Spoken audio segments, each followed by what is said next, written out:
Today, a little bit about me. I'm a social worker for nearly 18 years now. I've specialised in the area of trauma. I've also specialised in the area of drug and alcohol. I used to be a Certificate 4 trainer in alcohol and other drugs work, and working in addiction is my passion. I've been doing it for over a decade. I've also been working with Aboriginal people for over, 13 years now. So I think I know what I'm talking about, but feel free to correct me if you think that I'm wrong. I'm really open to feedback, questions, comments, whatever, okay? Talking about trauma is triggering. I think we all have to acknowledge that everyone has experienced some kind of trauma in their life. And we're going to go through some of the types of trauma, and you'll find yourself going, oh yeah, I've had that experience. Oh yes, when I was a child that happened. And there are ways to manage that. First of all, you can step out of the room and go and have smoke. Totally fine with that. You can step out of the room and pretend you've got a phone call when you don't. You can step out and go to the loo.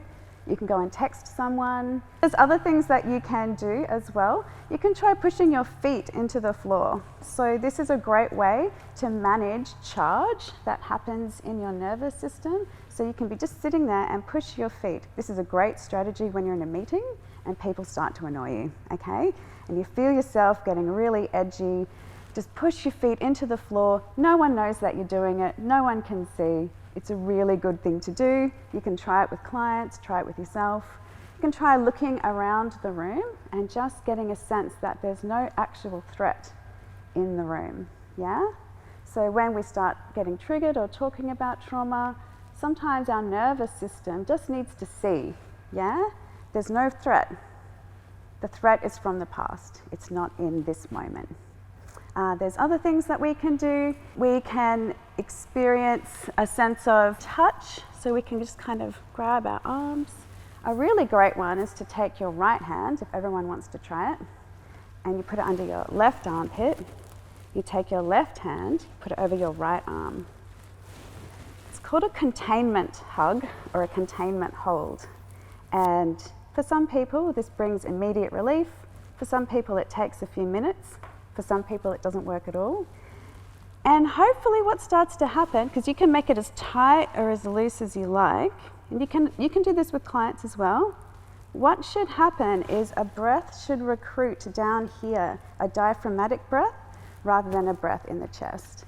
And so what happens, I've trained my nervous system, so mine happens quite immediately. And I feel that sense of relief, because I'm slightly activated, I'm being filmed, I haven't met most of you before. And then you start to get a bit of ease in your parasympathetic nervous system, which we'll be talking about later. So there's lots of things that you can do, and I'm open to people trying things. I'd love to see some people trying the hug throughout the day, but we'll see what happens. Learning about trauma in drug and alcohol is really important. Does anyone have any thoughts as to why? The prevalence? Absolutely. So look, 80%, right? Meeting that criteria. That's unbelievable. That's a huge amount. And it's actually quite negligent within our services and in our practice if we don't consider the impact of trauma on our clients in the work that we're doing. When we look at those statistics, we have to consider that when we are addressing drug and alcohol with clients, the trauma's there in the room. So whether we discuss it or not, or we consider the impact on the nervous system or not, it's there, because it's there in the body, in the client, right? So we need to start to think more and more about how our drug and alcohol services and practice can integrate our understanding of trauma and the nervous system, because what do drugs work on? The central nervous system. And all those fight-flight mechanisms we'll talk about today are part of the autonomic nervous system, which is a part of the central nervous system. So it makes sense that we integrate this body of knowledge, yeah? So, what is trauma? Lots of people have different ideas about what trauma actually is.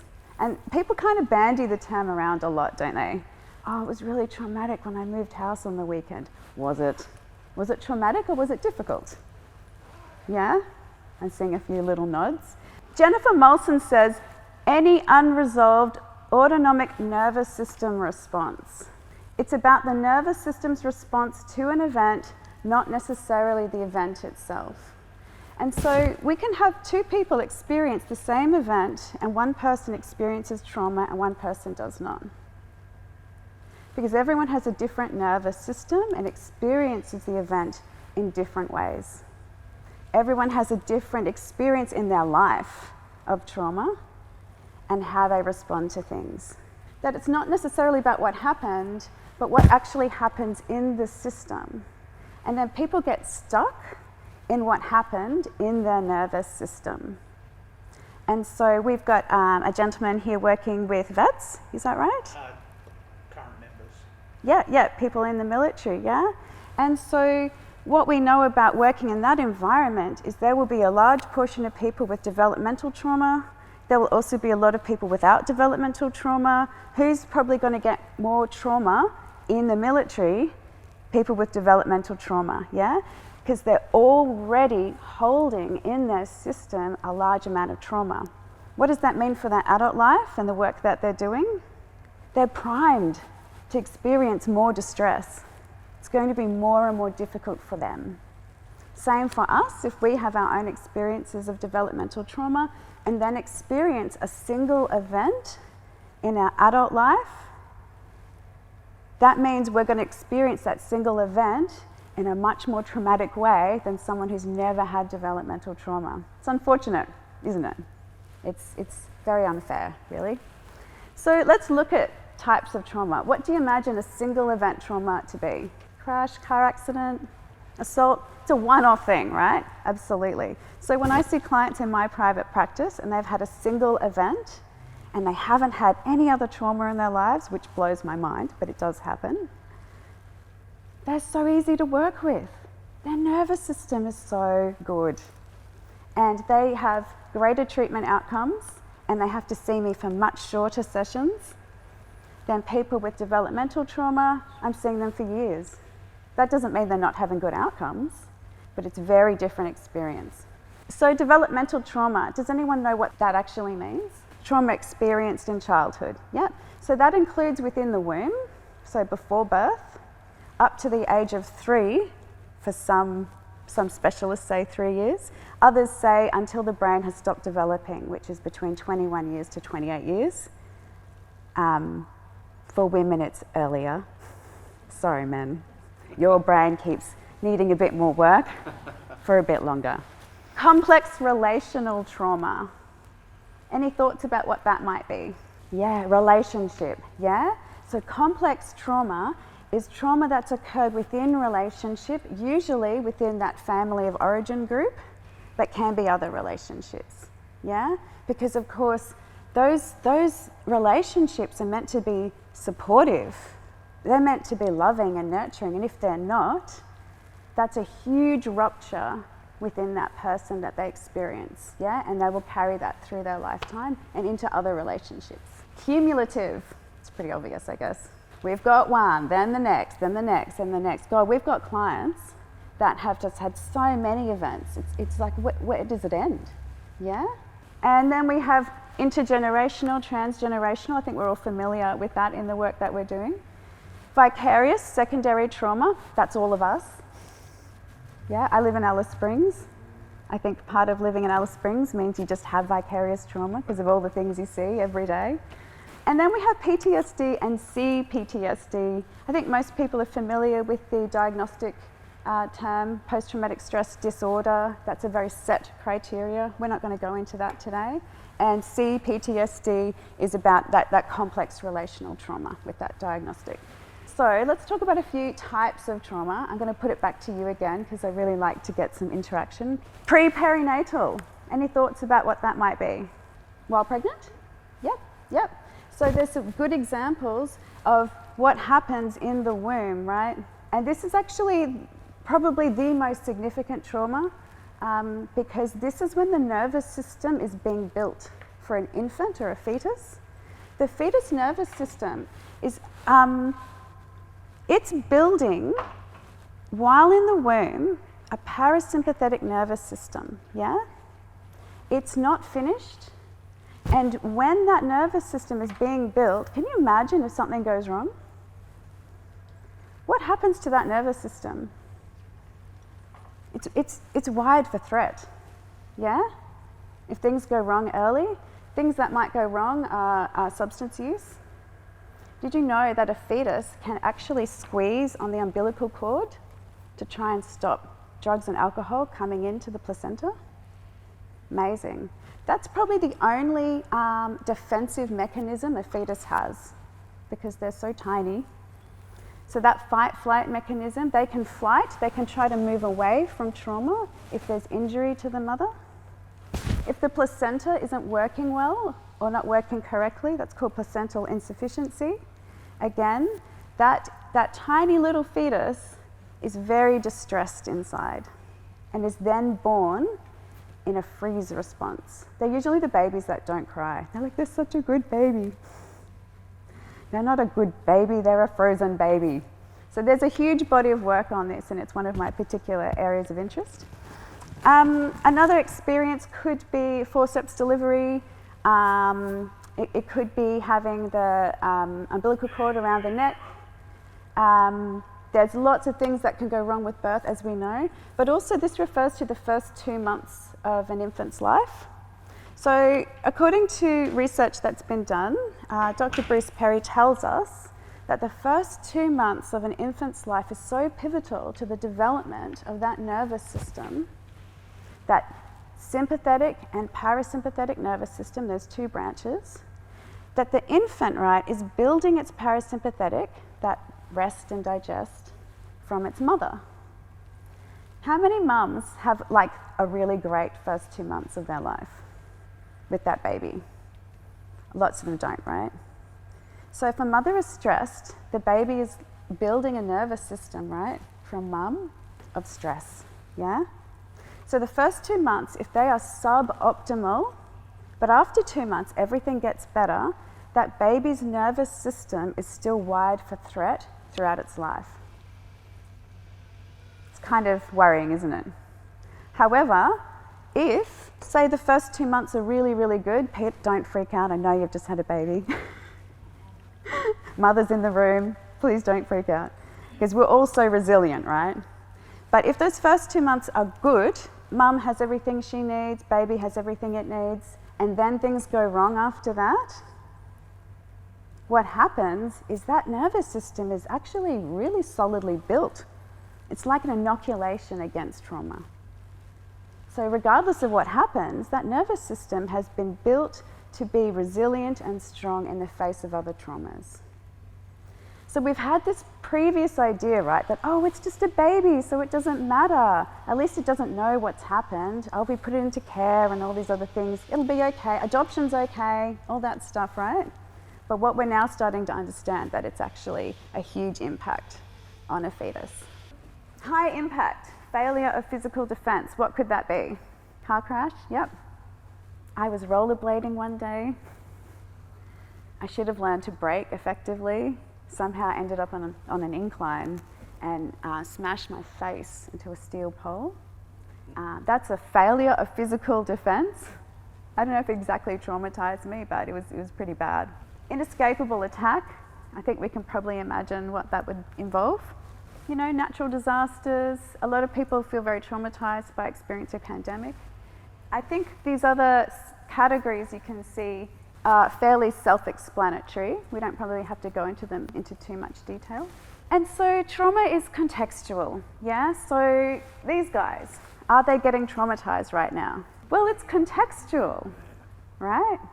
So let's say old mate, he's doing the defense posturing right now, yeah? Say he's got a history of developmental trauma, yeah? And so his nervous system's sort of wired for being in situations where he experiences threat over and over because it's familiar and it's almost enjoyable. He might be getting traumatized.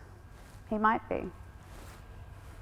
But trauma is, you know, it usually has to be a surprise. It usually has to be something that's unexpected. So he's expecting to get punched in the face, right?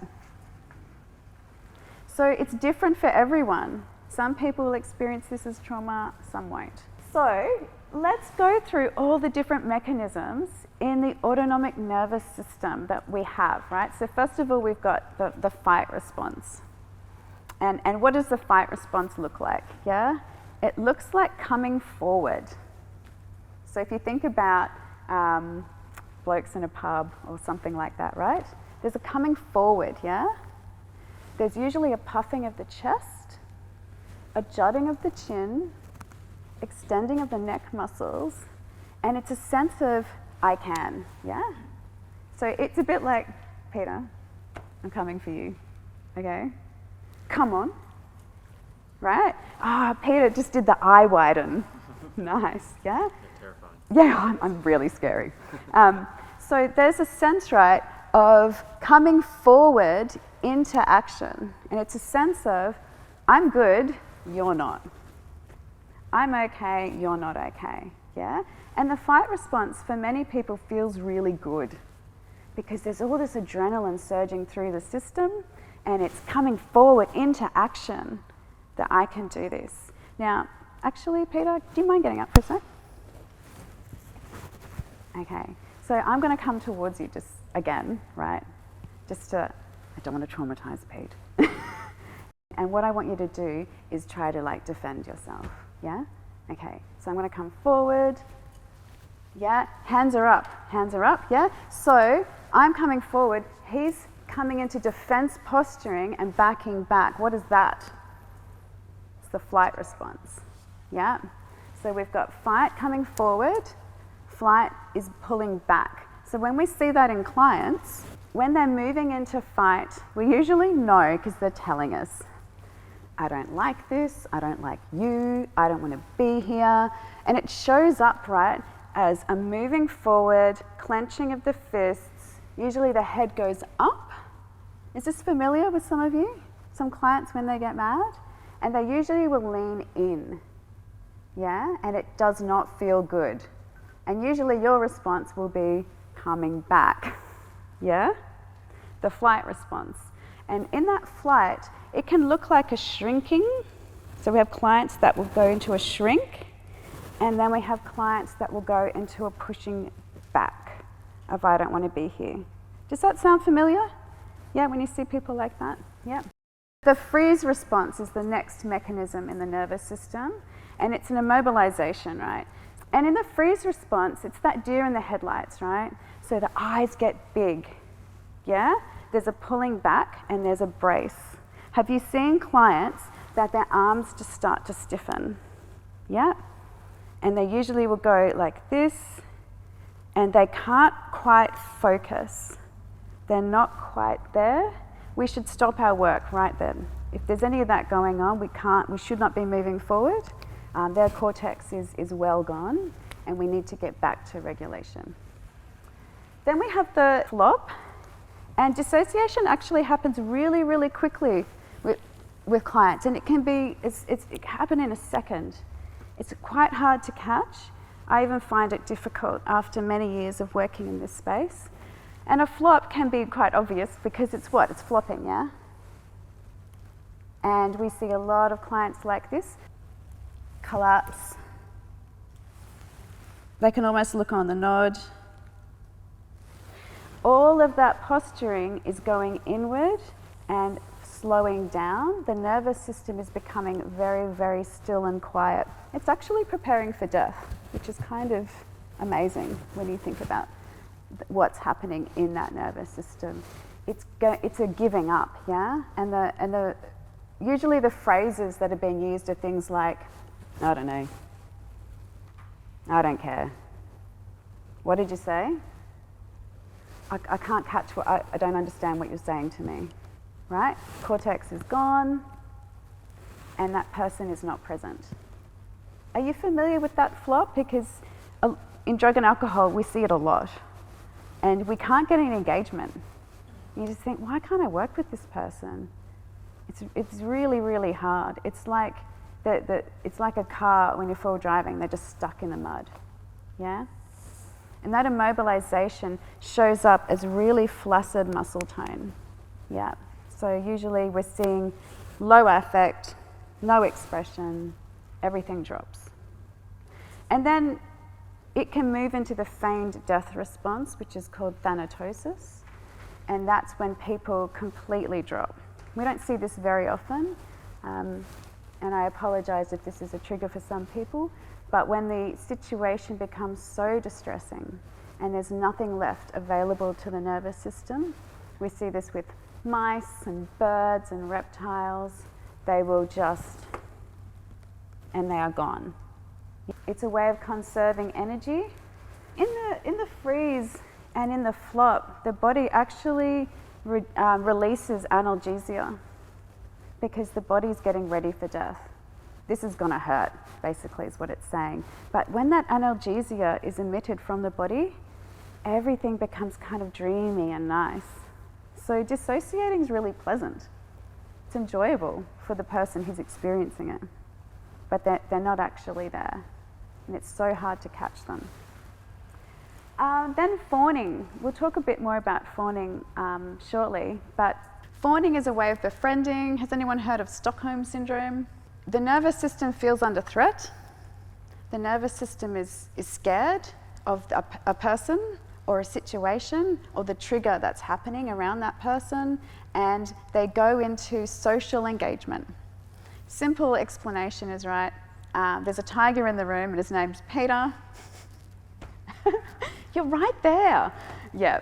And the nervous system, in nanoseconds, because it's amazing, goes, because I'm a female, right? Can I fight Peter? Well, no, probably not, right? I mean, I do jiu-jitsu, but I'm pretty sure you could take me. Yeah. Yeah. So Pete could just sit on me, so I can't fight him, right? So the nervous system then goes, well, can I flee? Can I get out of here? Maybe I've got heels. Like, I'm not sure that's going to work for me, right? Freezing, well, that's not going to do a lot for me. Just freezing in the moment, that's not going to help me. Big Peter Tiger. However, I might try to socially engage Pete in a way that he's my mate now and he doesn't want to hurt me. So I'll be effusive, maybe flirtatious. He's saying nice all the time. So nice. And this is really common in workplaces and in dating scenarios, in bars, clubs, lots of places. And in friendships, yeah, to get a sense of safety through relationship and connection. And it makes sense, and clients do it all the time. They're our favorite clients, they're the nicest clients. They're the ones we're like, they're so lovely. Yeah, but they're actually fawning, and we don't want them to do that. That's really worrying, and when clients start to push back on us and change those patterns, then we know we actually have a meaningful relationship when they stop the fawning process. They're the clients who like to buy us gifts and we go, oh no, I can't accept the gift, damn, you know. They're the clients that we feel like we have a really good relationship with, but we don't really, because they're still very active in their threat response. We're going to watch a little film about it. Over half of us have a chronic disorder such as high blood pressure or autoimmune disease. Rates of anxiety, depression, PTSD, and addiction are skyrocketing. Why? The roots of these issues and more can often be traced to trauma, adverse childhood experiences, chronic stress, and ultimately, nervous system dysregulation. Meet your autonomic nervous system. Let's call it ANS. ANS takes care of a lot of your automatic functions, like your heartbeat, digestion, and body temperature. ANS also manages your survival and stress response, working to keep you alive when your life is in danger. ANS functions as our built-in detection system, constantly scanning our environment for cues of safety and cues of danger. As ANS scans the environment, it has 3 general responses or states. Safe. You feel calm, relaxed, and connected to those around you. Mobilized. When ANS detects danger, it sends a command and your heart rate and breathing increase, adrenaline and cortisol are released, and blood rushes to your muscles so you can handle the threat. This is our fight-flight response. Immobilized. When ANS detects that the danger is so great that you can't fight or run, it shuts you down. In this state, our heart rate, blood pressure, and body temperature decrease, and pain-numbing endorphins are released. ANS does all of this automatically without us thinking about it. ANS doesn't just use these states for survival, it uses them to navigate through the world each day. When ANS functions well, it moves fluidly from one state to another, 1 minute mobilized and ready for action, and the next resting and recovering. ANS will often blend states together. When we play, ANS combines the mobilized and safe states, and when we are intimate with loved ones, it combines immobilized and safe states. When ANS can stay flexible and fluid like this, it helps us manage and become resilient to stress and negative events. We're able to bounce back and move on. Unfortunately, when we experience trauma and chronic stress, it can keep ANS from functioning in a healthy, regulated, and resilient way, and can keep us stuck in states of survival. A friendly get-together can become frightening. A simple meeting at work can become threatening. For those with a history of trauma and chronic stress, the ANS detection system often becomes faulty, constantly signaling danger even when we are safe. It's like ANS is an alarm system, constantly signaling fire even when there's no smoke and no flames. Consistently living in these survival states can be debilitating, and we often develop adaptive strategies like using drugs, alcohol, food, work, or sex in an attempt to bring regulation and temporary relief. Understanding how trauma impacts us is critically important. There is a whole spectrum of experiences that can be traumatizing and adversely impact ANS, like accidents, assaults, and natural disasters, which are often called shock traumas. There is also developmental or relational trauma, when we experience chronic adversity, abuse, neglect, and lack of safety while growing up. Many other experiences can be traumatizing, including chronic stress, medical procedures, and adverse community environments like poverty, discrimination, and violence.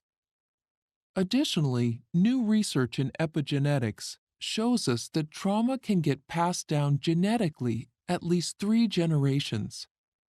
In the past, we've thought about trauma as events that happen to us. We now know that trauma is an experience, not an event. It's what happens inside of us as a result of what happens to us. It's our response to the event rather than the event itself. Over 20 years ago, Kaiser and the CDC launched a groundbreaking study of over 17,000 patients that showed a direct link between adverse childhood experiences, or ACEs, and long-term health and wellness. In the study, 2/3 of participants reported at least one ACE. Over 20% reported 3 or more. When participants reported 4 or more ACEs, this corresponded to an increased chance for heart disease, cancer, drug abuse, and more. With 6 or more ACEs, life expectancy decreases by almost 20 years. We are learning that many physical and emotional symptoms may emerge from a chronically dysregulated ANS. When ANS gets stuck in survival states, our biology shifts its focus from the tasks that keep us healthy, happy, and thriving to surviving the immediate perceived threat. Many conditions and symptoms that are chronic and difficult to diagnose and treat can be attributed to a dysfunctional ANS. Our childhood experiences can also keep us from connecting with others. This is vitally important because as children, our number one survival priority is to attach to caregivers. When the people responsible for our safety aren't safe, and we are living in chronic states of unsafety, ANS doesn't get wired right, The part of ANDS that judges what is safe and what is not becomes faulty. If intimacy and connection were unsafe as a child, as adults, we'll often unconsciously reject attempts from friends and partners to connect. Even though intimacy and connection is what we want, ANDS feels it's unsafe and won't allow it. Trauma compromises our ability to engage with others, replacing the need for connection with the need for protection. When there has been trauma, ANDS can no longer differentiate between our unsafe past and our now safe present. ANDS can't turn off the need to protect, even though we are now safe.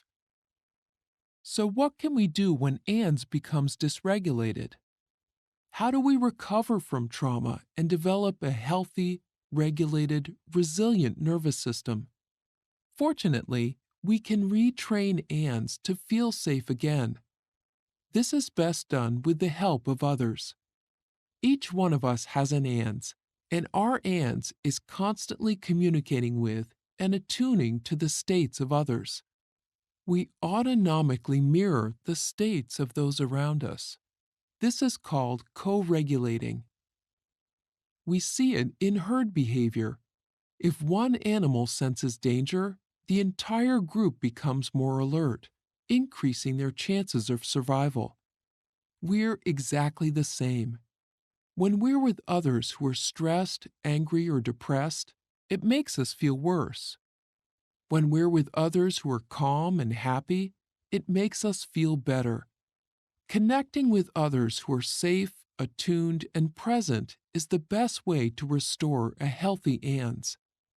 For those struggling to recover from the impacts of trauma, there is an emerging field of innovative clinical therapies that have been developed to reestablish safety and regulation to ANDS.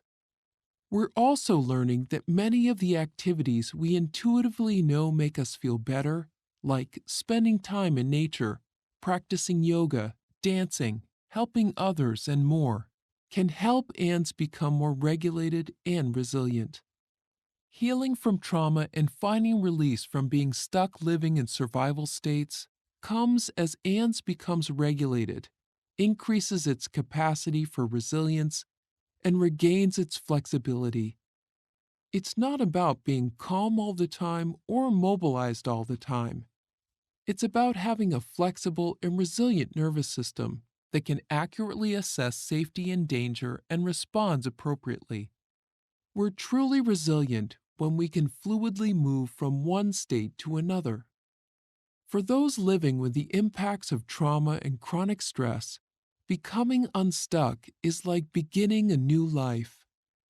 For the rest of us, understanding how our nervous system states guide our behavior can help us become happier, healthier, and more empathetic human beings. Collectively, we have an epidemic of social issues that are rooted in trauma. If we can do the work to heal past traumas and build healthy, regulated nervous systems as individuals, families, and communities, we can end the cycles that continue to reinforce our greatest challenges and create a safer, vibrant, and more connected world. It's a useful little video, and one of the key phrases out of that is co-regulation.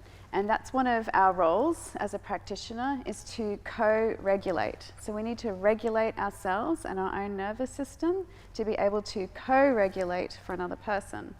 Same with children. Peter's just had a baby. He needs to be calm enough to be able to work with his baby to calm that little nervous system. If he reacts and is angry with the baby, what happens? Yeah, Cries more. That's not the outcome that we're wanting, right? But that important co-regulation that needs to happen, it means that we've got to have a pretty good nervous system, and most of us don't. You know, we come into this work because of our own past traumas, we come into this work because of our own past experiences, we have our own life difficulties, and then we intersect with clients not regulated ourselves. So, you know, they talk about, oh, like on a plane, you know, you've got to get the oxygen mask first. Well, you know, according to science, actually, and neurobiology, that's true. We need to be able to regulate ourselves as much as we can to be able to be in that space. And that's how we can create also secure attachment with our clients, and that's what they need. Essentially what we're looking at is what are the mechanisms, right? In the nervous system, we have a lion who's the predator. And in our own lives, there's always some kind of predator and some kind of prey. And we may be the predator sometimes, or we may be the prey. In this instance, right, we have a lion as the predator and the prey is a cat. And the cat, again, has an autonomic nervous system that's always seeking to protect itself. The thing is, right, animals don't tend to get traumatized. Some of them do. Often they end up at the animal shelter. But do we know why they don't get traumatized? That's right, yeah. So Luke just said that animals' bodies know how to process trauma. So animals' bodies actually really effectively can experience the threat response cycle through their brain and body and discharge all of that activation and adrenaline that comes up effectively so that they can just get on with their day. However, we as humans don't do that. We get told, stop crying. Don't shake. You know, you're trembling, don't shake, stop that, right? We get told, get over it. We get told to manage things in a way, often in a holding posture, rather than actually being able to experience our nervous systems and let them do what they need to do.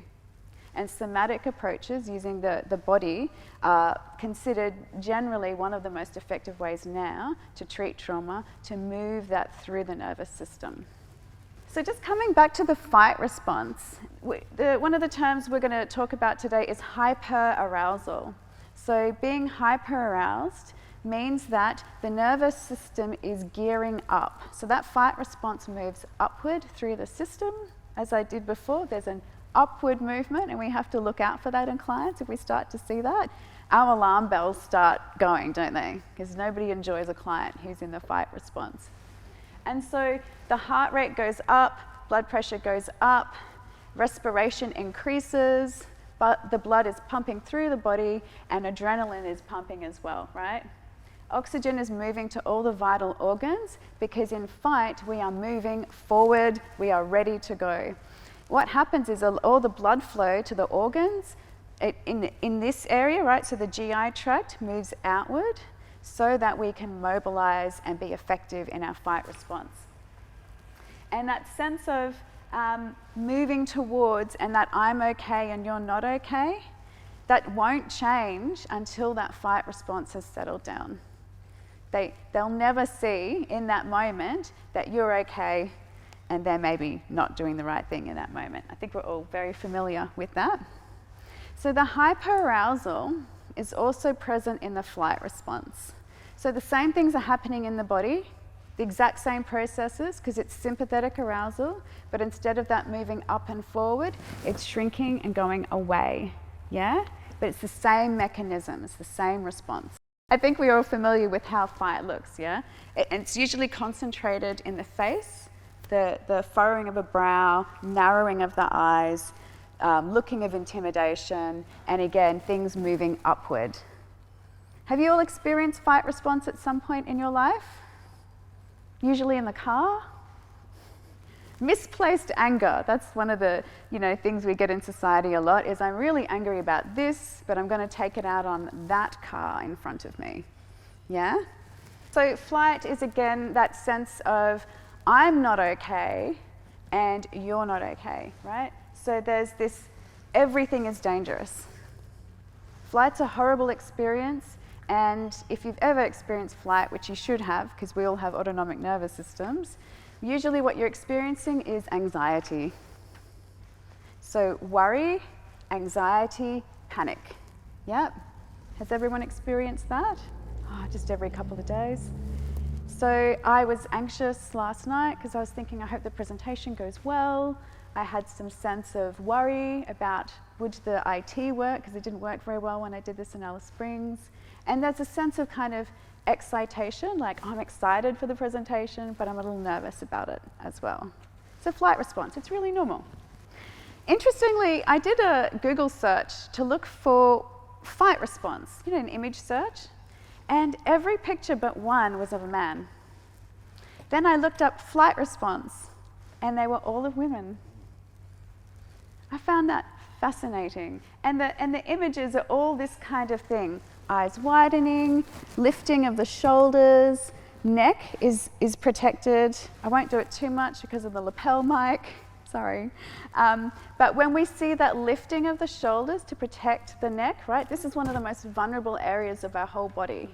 So the body is just naturally doing it. And some people are stuck there, yeah? They get this kind of stuck sense of being almost like a turtle going into a shell. And a lot of our clients will look like that. And you'll notice in their posture that hunching, eyes widening, and moving away from you. Again, with the freeze, it's a sense of, I'm okay, but you're not, and I need to not be here. And it's an experience of hyper-arousal and some hypo-arousal. And the muscles are very tense. The best way I can think of freeze is, those, you see them in movies. It's like a frozen river. Everything's still on the outside, but the current is running underneath. So there's stillness, everything looks okay, but inside it's running really, really hard. Yeah? So it is sympathetic arousal still. It's a good example of freeze. A lot of people feel shame that they froze in situations. Why didn't I do something? I should have run over and helped that person. I should have done this. Lots of shame gets coupled into that experience, and it's useful for us as practitioners to normalize the freeze response and let people know that it's an autonomic response. It's not a choice that you make. Your brain decides for you. You shouldn't feel shame about what happened. Your brain decided the best thing for you at that time. It went, I can't fight, I can't run away, so I have to freeze. And that can be enormously relieving for clients, because then they feel like, oh, I didn't do the wrong thing. My body did what it needed to do.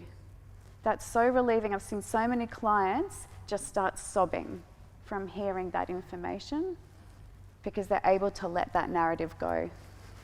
Hypo-arousal. So hyper is moving up, the hypo is going down. And that flop, right, everything slows down.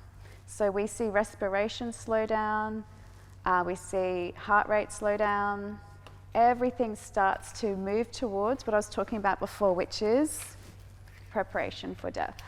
Yeah. It's kind of shocking when we think about it that way, when we see people in a flop, that's actually what's happening. And it's because that nervous system, it's gone through the options. Nothing else is available, so there's a sense of giving up.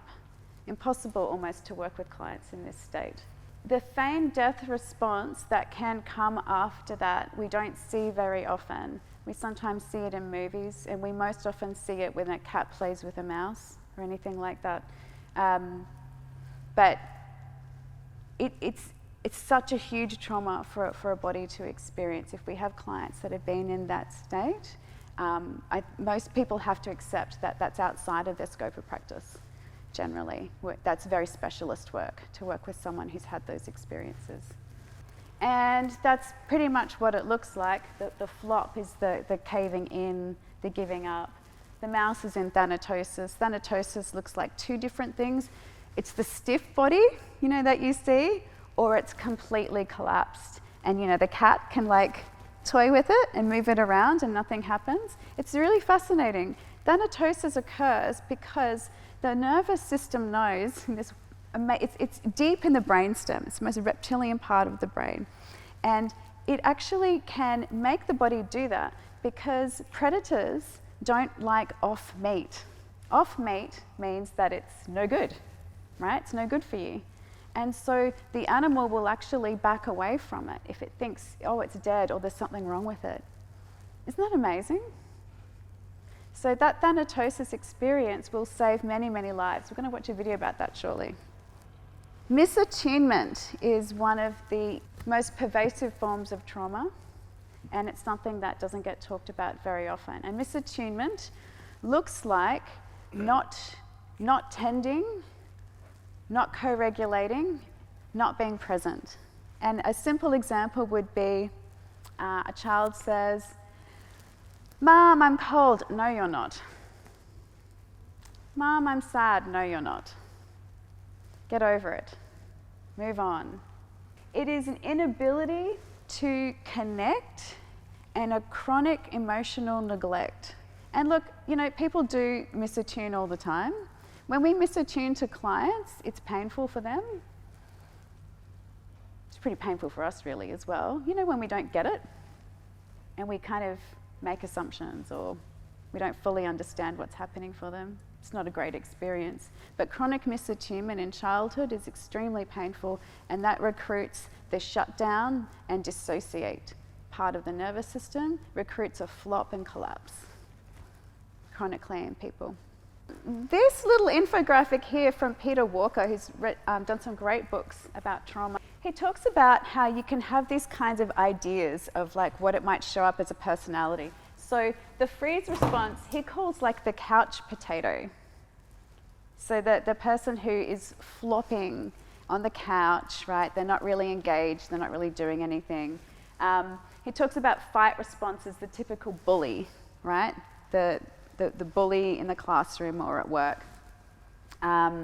The flight one is that person who does a lot of avoidance behaviors. They're always trying to get away from things. And then he talks about fawn and the sense that I'm always trying to merge with someone else. So they don't have a strong sense of themselves because they're always trying to match and mirror other people. And they need to find a sense of who they really are. So check out Peter Walker, he's done some amazing work. Okay, so we're going to watch this little scenario here. Trigger warning, some people really get upset watching these animal videos, but I want you to know that the gazelle wins, okay? So it's not so bad. Her young by keeping herself fed. Generally, a female with cubs must hunt 4 to 5 times more than another. Between shrubs where the fire flamed crimson, the cheetah slinks by, stalking a more substantial prey. A group of impalas have found refuge in the shrubs, whose flamboyant colours merge with their tawny coat.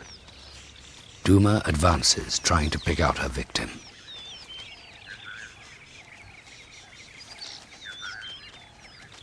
At last, she dashes forward.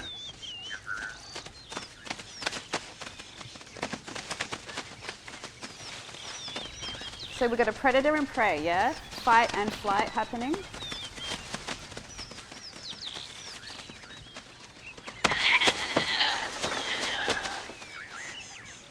This time, Duma has killed a good-sized female impala.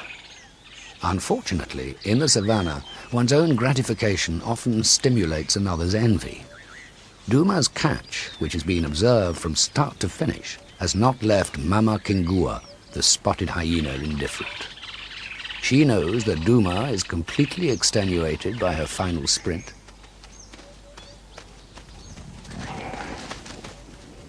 So And fight yet, is meant to be things may not short-lived, finish as right? we thought they would. For sometimes the weak are capable of cunning dissimulation. See that thanatosis?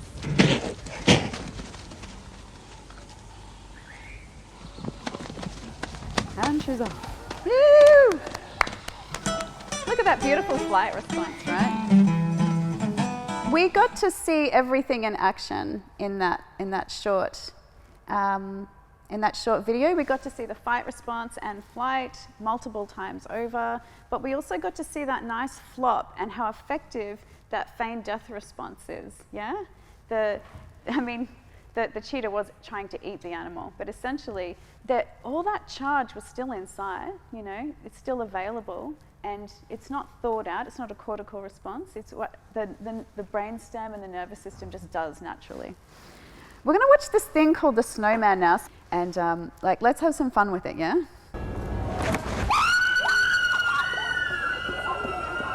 That was a great flight, wasn't it? What a weirdo.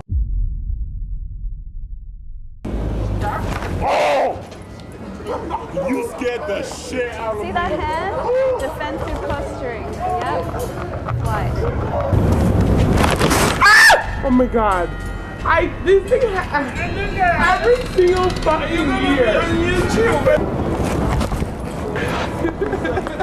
That was a crazy. What did you see in that woman? Defensive posturing in flight to move the predator away, but also then comes in with a fight, comes in with a little kick. Yeah, good on her.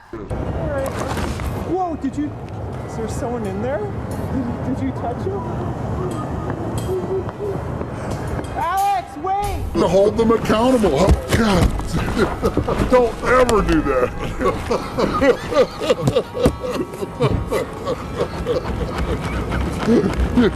That was pretty scary.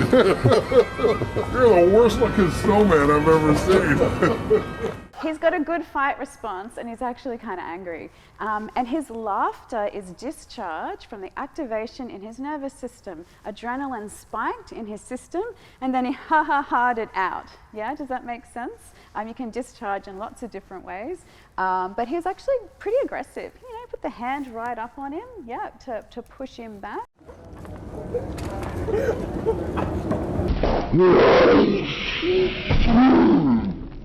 So flight, fight. Mom, you real? Help me. Fuck. Flight. I was about to Yeah, bang you, defensive yo. posturing, Why moving you back. can't do that to somebody that's gonna have the instincts to swing. That's discharge. He's trying to get rid of the adrenaline. What is this? That is awesome. Spaceship. Gosh darn it! What's that? Lots of discharge, lots of adrenaline. Thank you. Did you see the freeze? Holy crap!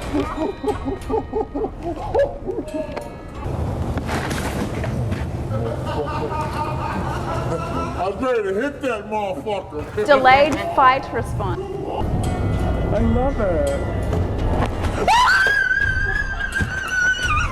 That was a collapse. That was a flop. I did so, man. Hello. Oh, shit!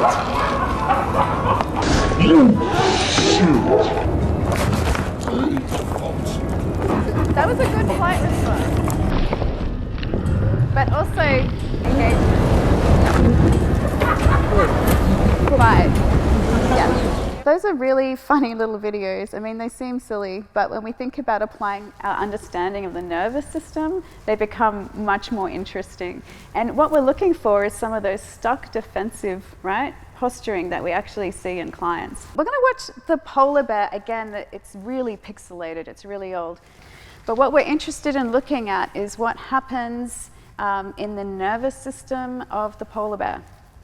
So you're going to see a state of thanatosis again, and then we're going to see what I described before as discharge, which is where the nervous system goes from a deep parasympathetic state in the nervous system and then goes out of that and into sympathetic to be able to mobilize again. So we saw that with the gazelle before. I mean, it was very, very fast. You actually get to see a protracted experience of the nervous system discharging and releasing adrenaline that's stuck in the system.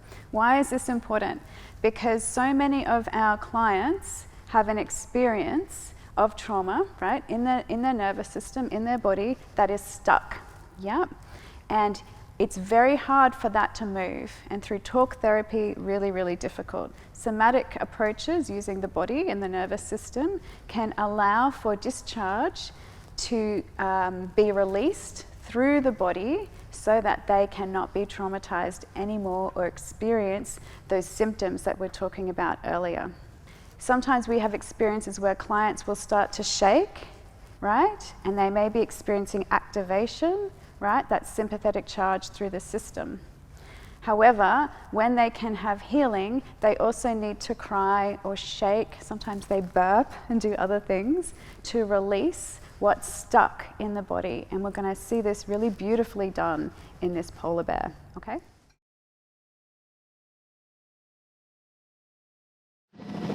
We'll go for that one, Dennis. Here, oh yeah, another pretty big bear. Another 8cc-er, do you think, Dennis?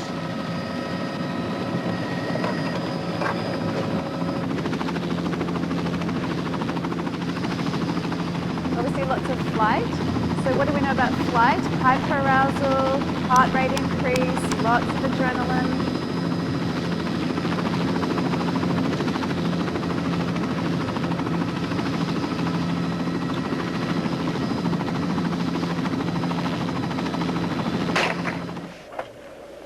See the pads there are sort of like non-skid material, and it's all sort of rough, it's not really smooth. It helps them get better traction on the ice. This is a chemically induced thanatosis. That's right, that's almost like sandpaper. And then of course big claws for ripping, breaking into seal layers. But he hasn't started to really chip his teeth.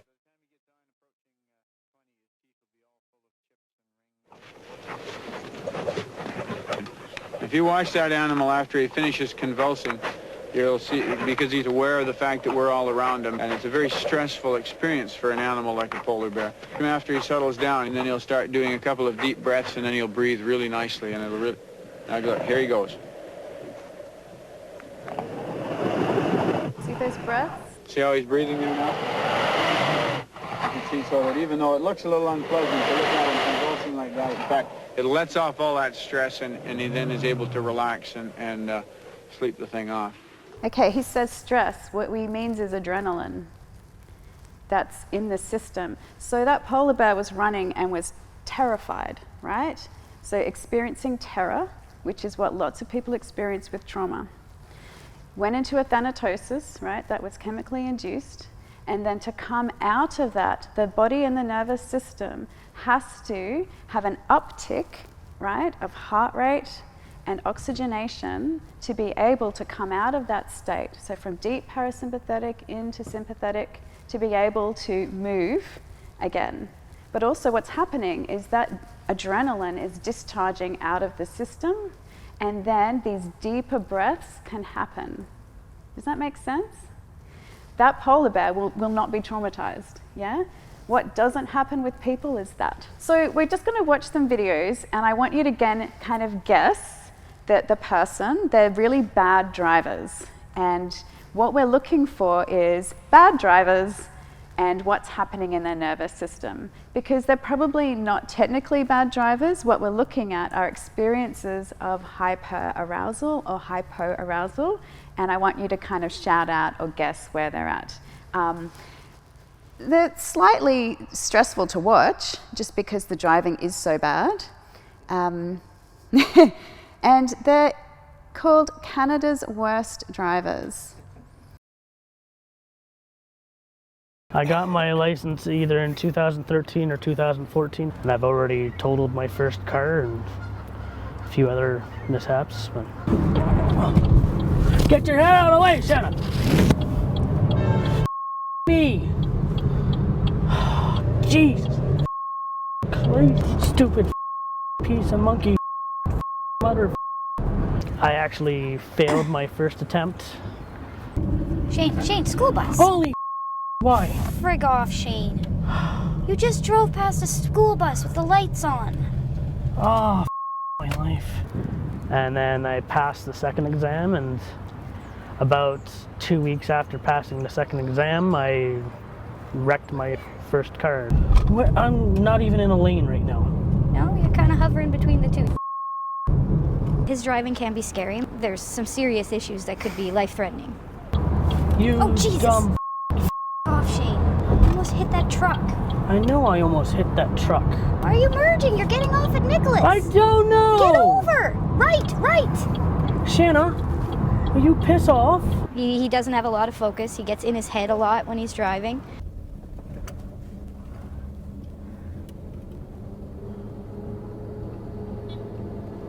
What? Go. Oh. Green light. I need help with proper shoulder checks. Get your head out the way, Shanna. It's kind of hard to see out my back window when your head's in the way. It's kind of attached to my shoulder, Shane. Wait while I remove it and put it on the seat beside me. Parallel parking can use a little bit of work. Okay, so what are the signs of fight in Shane that we can see? Yeah, so it's coming out through his mouth, yeah. What else do we notice? Yeah, he's stressed, very stressed. Furrowed brow, yeah, so he's showing a lot of tension and aggression in that part of his body. He also is quite tight in that area, yeah. And he's pretty aggressive, really, right? It's all coming out in that space. But then, as Pete identified, when talking about it, what was this? He's in the flop, he's in collapse. What else is in collapse is shame. So Shane is actually in shame. He's embarrassed, he's on telly, and he's probably a couch potato, to be honest. He's probably someone who's pretty angry during the day, pretty activated, hyper-aroused in his interactions with people, and then he probably goes home and goes into a collapse where he eats chips and drinks or whatever. Yeah. Do you know what I mean when I'm saying that? So you can be hyper-aroused and hyper-aroused, and it can oscillate throughout the day depending on the stimulus, yeah?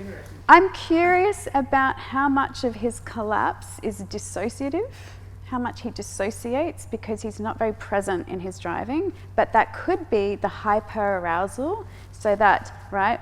Have you seen the triune brain thing with Dan Siegel, right? Where you flip your lid, so you have your brainstem, your limbic system, and your cortex. So when you're stressed and you're flipping your lid, your cortex is over there. So it's pretty hard to drive. It's hard to maneuver a vehicle when you're stressed because you need your cortex available as much as possible. And if all you've got is your brain just going alarm, alarm, this is unsafe. Actually, Shane reveals later that he was in a car accident. Yeah, and since that time, he has really struggled to drive. So of course, it makes sense. He's had a single event, right, of an MVA where he's traumatized from it. And this stimulus of being back in that scenario is re-traumatizing and triggering him over and over. And he's stuck in the fight response, stuck on. Yeah. Let's have a look at Jillian. She's really stressful, actually. I find her hard to watch.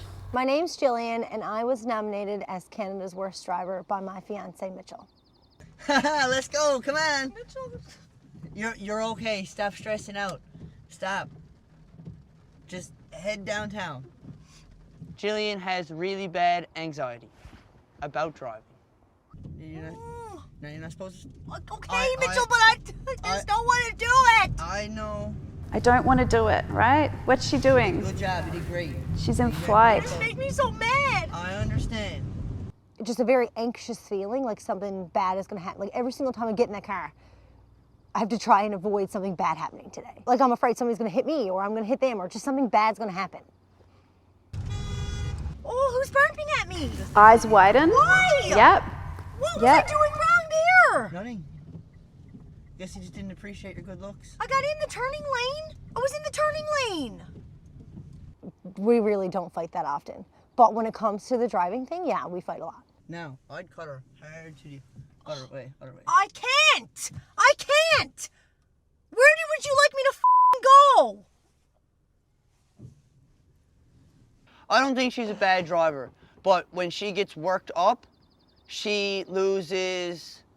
I freeze. Yeah. I'm done, right? That's it. Everything stops. She can't see no further ahead than in front of the car. And that's it. I'm gonna get off this highway right now, because like I can't do this anymore. And I start like, oh my God, oh my God, oh my God, okay. And I just freeze up, and then I just call him. Maybe I really am a bad driver, you know? Maybe it's like, maybe that's why I'm so like anxious, because maybe I'm just I know it's gonna be challenging and it's gonna be hard, but I'm hoping that I can somehow come out of this and be able to have my life back. I wanna be able to drive somewhere by myself. So Jillian reveals that she also had a car accident as well, right? So this is Not necessarily about bad driving, but about people's experience in the past showing up in the present. Wait till you see Flora. You're going to see something different with Flora, okay? Let's go. Let's go. Flora goes around the first corner correctly, but then things start falling apart. Okay. Now you're basically stopped at a green light, so... Flora doesn't communicate with other drivers. Okay, did you signal in when you changed lanes? No. She doesn't know which lane she's in. So if you're going to turn left, which lane should you be in? Left lane. So do you know that you're not in the left lane? I might. Oh, I'm. And she can't recognize a two-way street. This is 2 lanes. You need to give him enough room. Oh, yeah. Sorry. Flora now assumes she's at a 4-way stop. Bad assumption. Chloe, I should go. Well, no, stop. This is not a 4-way. This is not a 4-way. He doesn't have a stop sign. Do you see a stop sign for him? But if there's one mistake that Flora makes more than any other, it is. You're stopped at a green light. You're stopped at a green light? Yes. Yes. Flora Look how stops stressed at he's almost getting, every right? intersection. Now we're stopped at a green light again. We're stopping at a green light again. I've seen glaciers move faster than her. Now the I glacier think wants to turn glaciers right. move You're faster. stopped dead in the middle of the road. That's a tell, right? Without checking Where to is her she? right, Flora tries to make the turn. Freeze and now you dissociate. turned across the lane Yep. into front of this person. Did you look where you were going when you turned there? See how she has such low affect? Like there's not a lot of expression. Like few compared blocks to later, Jillian Flora or misses her Shane, turn, there's not which much means happening. You have to get back onto James Street, so you're able to turn right on King Street West. That is very close to that bus. Sorry. Okay, so are her reactions appropriate for the setting? No, she doesn't respond, does she? There's a bit of a response there, but it's really minimal compared to what should be shown. So there's a mismatch, yeah? The nervous system is glacial, as it was described. It's slow to respond. She doesn't seem to know where her car is. You know, we're talking about being disembodied and kind of clumsy and not having a good sense of where you are. She doesn't show on her face much expression. She's really deadpan, like seriously. So we know then that person, when driving, is actually in a freeze and is going into a collapse dissociation constantly. We're seeing the guy next to her. What's he doing? He is freaking out. And he should be, because the driver isn't present. The driver has very little cortical functioning. And he's showing fight-flight mechanisms, right? Because he's actually like, oh my God, like you're too close to that bus. Clearly marked right turn lane, but she wants to go straight through the oncoming traffic of a bus depot. Well, that big red circle with the big slash means no entrance. How can I get out? Flora doesn't get out. Not right away, at least. But after 30 seconds, she does manage to get turned 90 degrees, and she drives along the crosswalk.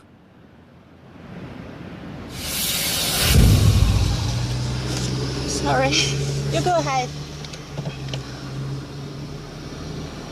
Okay. A few minutes later, Flora wants to turn right, but Can I turn? No. she thinks this arrow on a real estate sign indicates a one-way street. One way. Okay, we could watch Flora for some time, and we won't. But you get the idea, right? She's so dissociated. She doesn't even know what the signs mean, or her cortex is gone. The poor woman. No one should be driving a car in those kinds of states. So let's talk a little bit about that triune brain. So we're talking about the brainstem, the limbic system, and the neocortex, or the cortex. And so we understand, of course, that the brainstem's the most primitive part of our brain, and it's responsible for survival and keeping us safe, right? So it's the thing, right, that we need to look after us, and our nervous system works with the limbic system to protect us. So the cortex is the thing that thinks for us. If you can't think, you can't drive a car. Like, we know that for sure. And so we need all three parts of the brain working together. When we have talk therapy approaches, which most of us do in our work, and I'm not discounting it in any way, just to be clear, what we call that is a top-down approach within the brain, where we are using the cortex to make decisions and plans and strategies and relapse prevention. And the hope is that that will change what's happening in the limbic and in the brainstem. However, if you work somatically with a person, working with their nervous system predominantly, you're working from the bottom up. So you're working with what's happening in the brainstem and in the limbic parts of the brain, what's happening in the nervous system, to change the cortex and the thinking part of the brain. That can be a little bit like, what? How can we do that? Well, that's partly how I work. That's most of my work. And ideally, we want both to kind of come together. So we've got like the brainstem and the cortex, and they're all working together, and that's how we have a healthy, effective brain. If we are only working just with the cortex, is that going to change a nervous system response? Probably not. And that's partly why we have so much problem with relapse with clients. Because, you know, we're encouraging them with strategies and we're working with them to see how they can do things differently, and we make sure that we've got a plan in place, but they're inside going, but I'm still really anxious. I'm still like hyper aroused. I'm still experiencing all these symptoms of trauma, and the drug helps me. Let's look at how the brain works again. Polyvagal theory provides an explanation for some common symptoms such as chronic, persistent, and debilitating anxiety and depression by explaining how our nervous system is connected to our emotional responses. To help us understand the polyvagal theory, let me introduce you to our nervous system. Imagine that you wake up in the morning, get dressed, and make tea or coffee and get ready for the day. As you leave the house, you notice something on your arm. Your heart starts racing. You feel as if you cannot breathe for a couple of seconds. Is it a spider? Is it the scarf you're wearing? Should you just get on with your day? Should you be scared and scream? Should you slap your arm to get rid of whatever you have on your arm? Your nervous system processes everything that happens from the moment you notice something on your arm to the moment a decision is made about what to do. This decision will depend on a number of factors, including your past and recent experiences. So, if you are scared of spiders, or if you watched a movie about deadly spiders last night, or if you live in an area where there are poisonous spiders, your nervous system is more likely to react as if you are under threat. The autonomic nervous system is part of our nervous system, and it monitors and regulates the functioning of the visceral organs, including our heartbeat and our breath, and is a major contributing factor to our emotional state. The autonomic nervous system is formed by the sympathetic division, which mobilizes the body into action, and the parasympathetic division, which relaxes the body and talks it down when there is no danger and you are safe. Both the sympathetic and the parasympathetic divisions are involved in how we respond to stress and survival behaviors. The autonomic nervous system has three basic states. Rest and digest state, which is controlled by the parasympathetic system, also known as the ventral vagal state. It is our state of safety, when we are grounded and can engage and connect with the world and other people. The fight and flight state is our survival response controlled by the sympathetic nervous system. When we are in this state, we may feel angry, raged, and frustrated towards something or someone, preparing us to fight with it, or we may experience anxiety, fear, and panic. Any of these responses prepare us for action, to either run away from the threat or to fight with it. We go into low levels of sympathetic activation every day. as we walk, as we work, we relate to people, and when we face daily common small challenges. In these cases, we generally move between the ventral vagal and the sympathetic states. And lastly, the freeze state, which is controlled by our parasympathetic system, although the role is different than above. It is also known as dorsal vagal state. It is an emergency state and our most primitive response. The purpose of this state is to conserve energy for the most basic functions. When we are in this state, we have a tendency to stillness and we may shut down completely, to sleep, repair, slow down and recover to help us go back into action when we are ready to do so. The ventral vagal, sympathetic and dorsal vagal states work like a ladder, where the ventral vagal state is at the top, the sympathetic state is in the middle, and the dorsal vagal state is at the bottom. Throughout the day, we move between the different states, up and down the ladder, depending on what we are doing. When we are in a stressful situation and overwhelmed, we are likely to go into dorsal vagal state. When we are calm and we feel safe, we go up the ladder into our ventral vagal state. The three states have an important role in our well-being and survival. Our nervous system has an inherent tendency towards homeostasis and balance, so the state we are in helps us navigate and cope with whatever we're going through at the time. We involuntarily scan situations and people to determine if they are safe or dangerous, and we move up or down the polyvagal ladder depending on whether our nervous system detects cues that indicate that we are safe or cues of danger.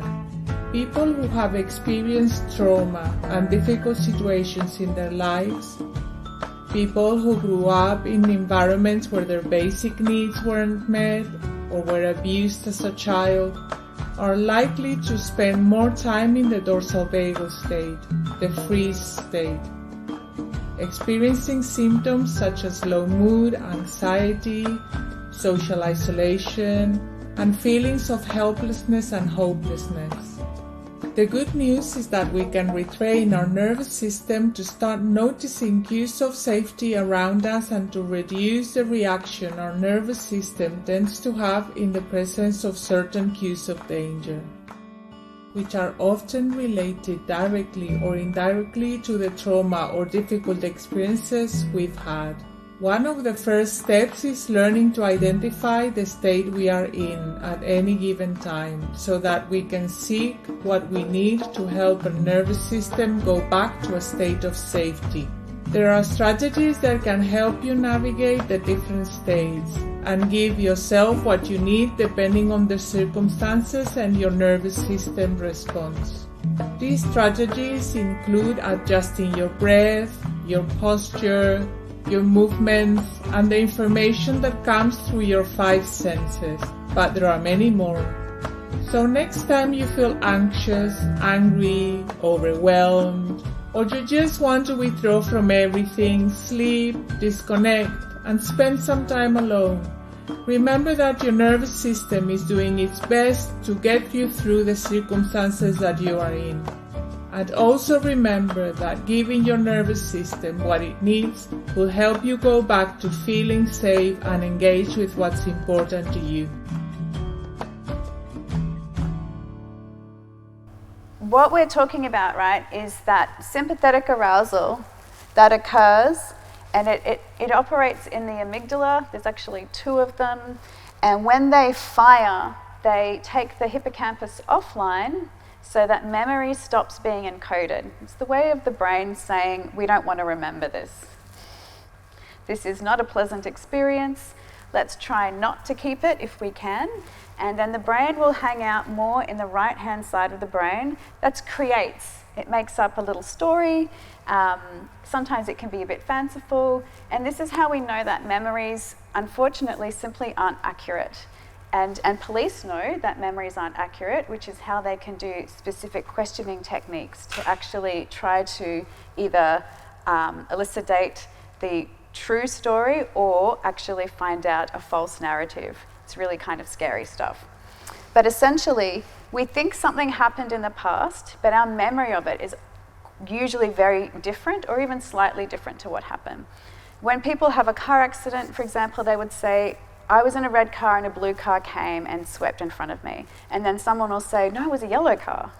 I actually had clients who debated this. No, it was a yellow car. And it's like, well, the evidence says that it was actually a green car. But the hippocampus just disappears. It just stops encoding. And so people don't have an accurate history. This is a difficult thing. And when working with trauma, we don't want to worry about that. We don't want to worry about what is true or not true. It's their experience and what shows up in their system that we're more interested in, yeah? Because the body will reveal what's actually happening in the system. Yeah. Sorry, does that get further? So the question was, do substances impact that? And absolutely they do. Because again, there's so much happening in the brain from that chemical that people, again, may not have an accurate history of what occurred, yeah? And so then what happens is those amygdalas, right, they fire and they send adrenaline from the kidneys to mobilize and act, as we discussed earlier. So there's the sympathetic response, and the nervous system has to move through sympathetic to get to the parasympathetic. There's two branches of the parasympathetic that they referred to. There was rest and digest, which is that nice kind of we're chilled, we're happy, it's all good, called ventral vagal. And then there is the dorsal vagal, which is the collapse that we were referring to earlier. That's the shutdown in the system.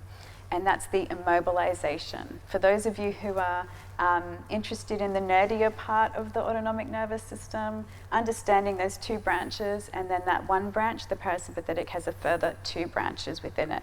And it gets complex. If you're interested in studying in this area, it gets very detailed and complicated about what shows up through those branches. Again, looking at the green, yellow, and the red, yeah? So the social engagement, this is where we want clients to be. This is where we'd like to be. This is where we'd like to be most of the time. Unfortunately, that's not always the case. But social engagement, the ventral vagal, right? And this part here is excitation. So that's that bit like, I'm chilled, I'm happy, and ooh, I'm excited about going surfing on the weekend. I'm excited about running this training. I'm excited, right? You get the idea. Excitation, right, ideally would stay within this space. But then excitation can move into a threat response. And when you've got a lot of trauma, oh, it's rapid. It is like 0 to hero, yeah? And it can very, very quickly just move from a trigger straight out of here into this. And usually the system will do this, right? And there'll be an orienting, a mobilization response in the system. Yeah, just like how animals do, you know, like how your dog does, you know, head up, eyes widen, ears focus, fight response. Yeah.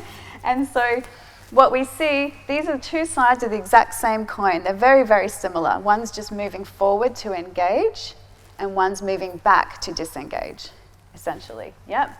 And so that excitement about going surfing on the weekend very suddenly becomes worry, anxiety, concern about an event, what could happen, what might not happen, all that stuff, yeah. I think we're all familiar with those experiences. Or the other side of the coin, frustration, irritation. Oh, they haven't got back to me. Why haven't they got back to me? That useless prick, he never responds to my texts, yeah? And it can show up in both ways. There's that hyper-arousal. And then, right, when it exceeds that window of tolerance, you can only stay there for so long. Fight-flight mechanisms are meant to be short. You know, like that cheetah, they're only meant to respond for a very short period of time to get away, to survive, etc. And if that sympathetic charge is sustained, it will drop into a freeze response, that dorsal vagal, and shows up in that depression, numbness, shame, dissociation, shutdown, and then, as you can see, that preparation for death. So what we have then is ventral vagal, good parasympathetic, dorsal vagal, no good parasympathetic, and then we have the sympathetic. So where was the polar bear, do you think?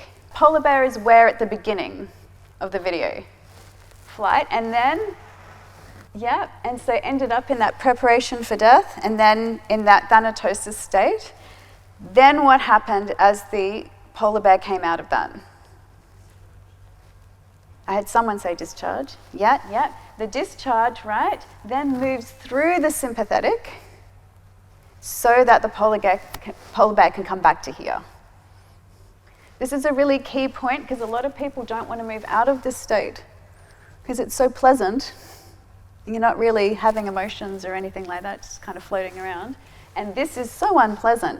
Fight-flight is not enjoyable, particularly that experience of activation and rapid heartbeat. It's not enjoyable to experience. So a lot of people get really stuck in that freeze response and they just live there. We call that functional freeze. So fawn is a combination, it's really weird, of both parasympathetic branches. It is a ventral vagal response, but the experience of threat is dorsal. Isn't that weird? I know, it's really, really weird. I can't explain that. I only know that from my training, that it is two parts of that parasympathetic branch operating at the same time. So attempting to socially engage, but the threat response is high. Are people familiar with this concept of the window of tolerance? Few nods, yeah. It is one of the best concepts we can use in drug and alcohol and understanding the nervous system. And that window of tolerance is that nice ventral vagal green state that we were talking about just before, where things are okay, things are fine, I feel calm and grounded and connected. And then when my window of tolerance is exceeded about whatever topic it might be, because that happens throughout the day, right? Like, I'm fine at home eating breakfast, but then I get in my car and I'm like Jillian and stressing out, right? Window of tolerance is way out and Jillian is in hyperarousal, right?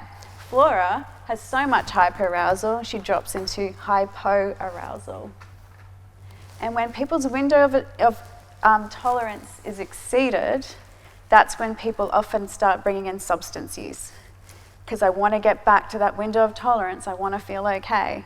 So for some people, say being single means that they're in their window of tolerance, and when they're in a relationship, it's so stressful for them, like it referred to in that video before, and they experience lots of hyper and hypoarousal. Relational difficulties, it's really hard to be close to someone, avoidant attachment. For some people, it's the opposite of that.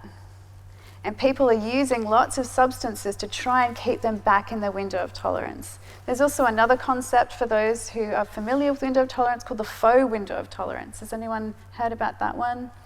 The faux window of tolerance, that's where you think you're in your window and you're not. You're actually operating outside of that window of tolerance most of the time. I remember saying that to someone in a training. They said, "Oh, I live there."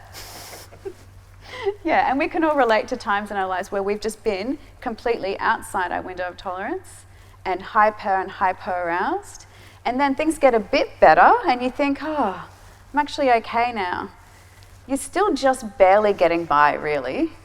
You're in that faux window, but it's a relief. It's a reprieve from the intensity of some of those other experiences. So thinking about the window of tolerance, or intolerance as I like to call it sometimes, in relation to yourself and others, and drug and alcohol use is a really useful concept.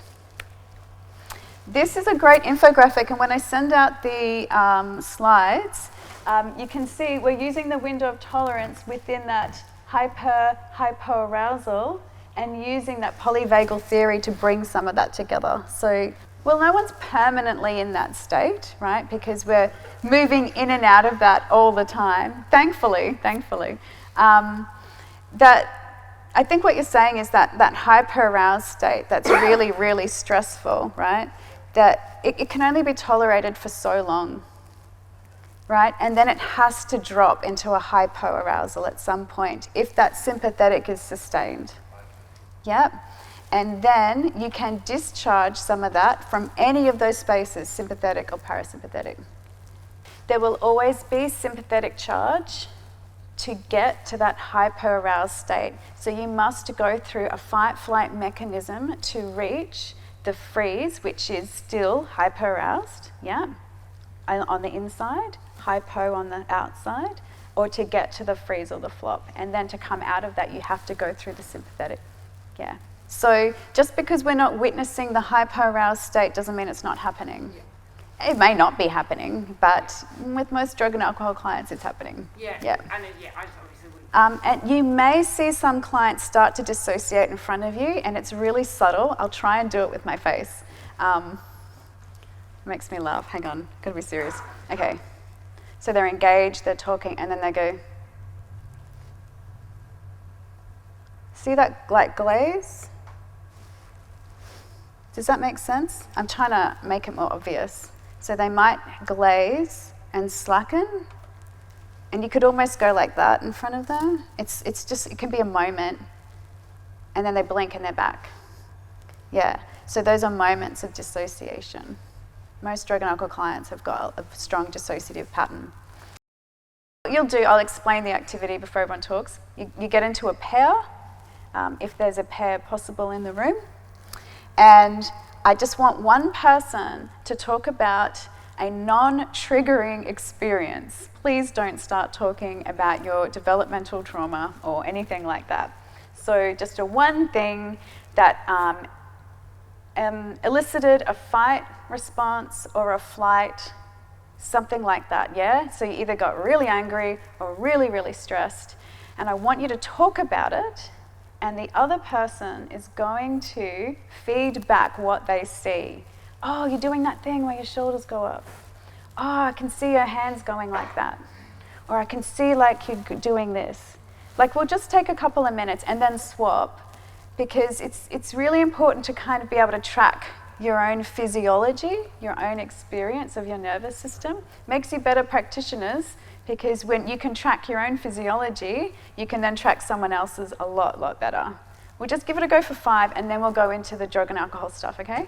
Show the physiological nervous system responses so the other person can pick them and you can feel them. So you should be able to go, oh, I can feel my heart rate increasing. I can feel myself getting angry or whatever. Yep.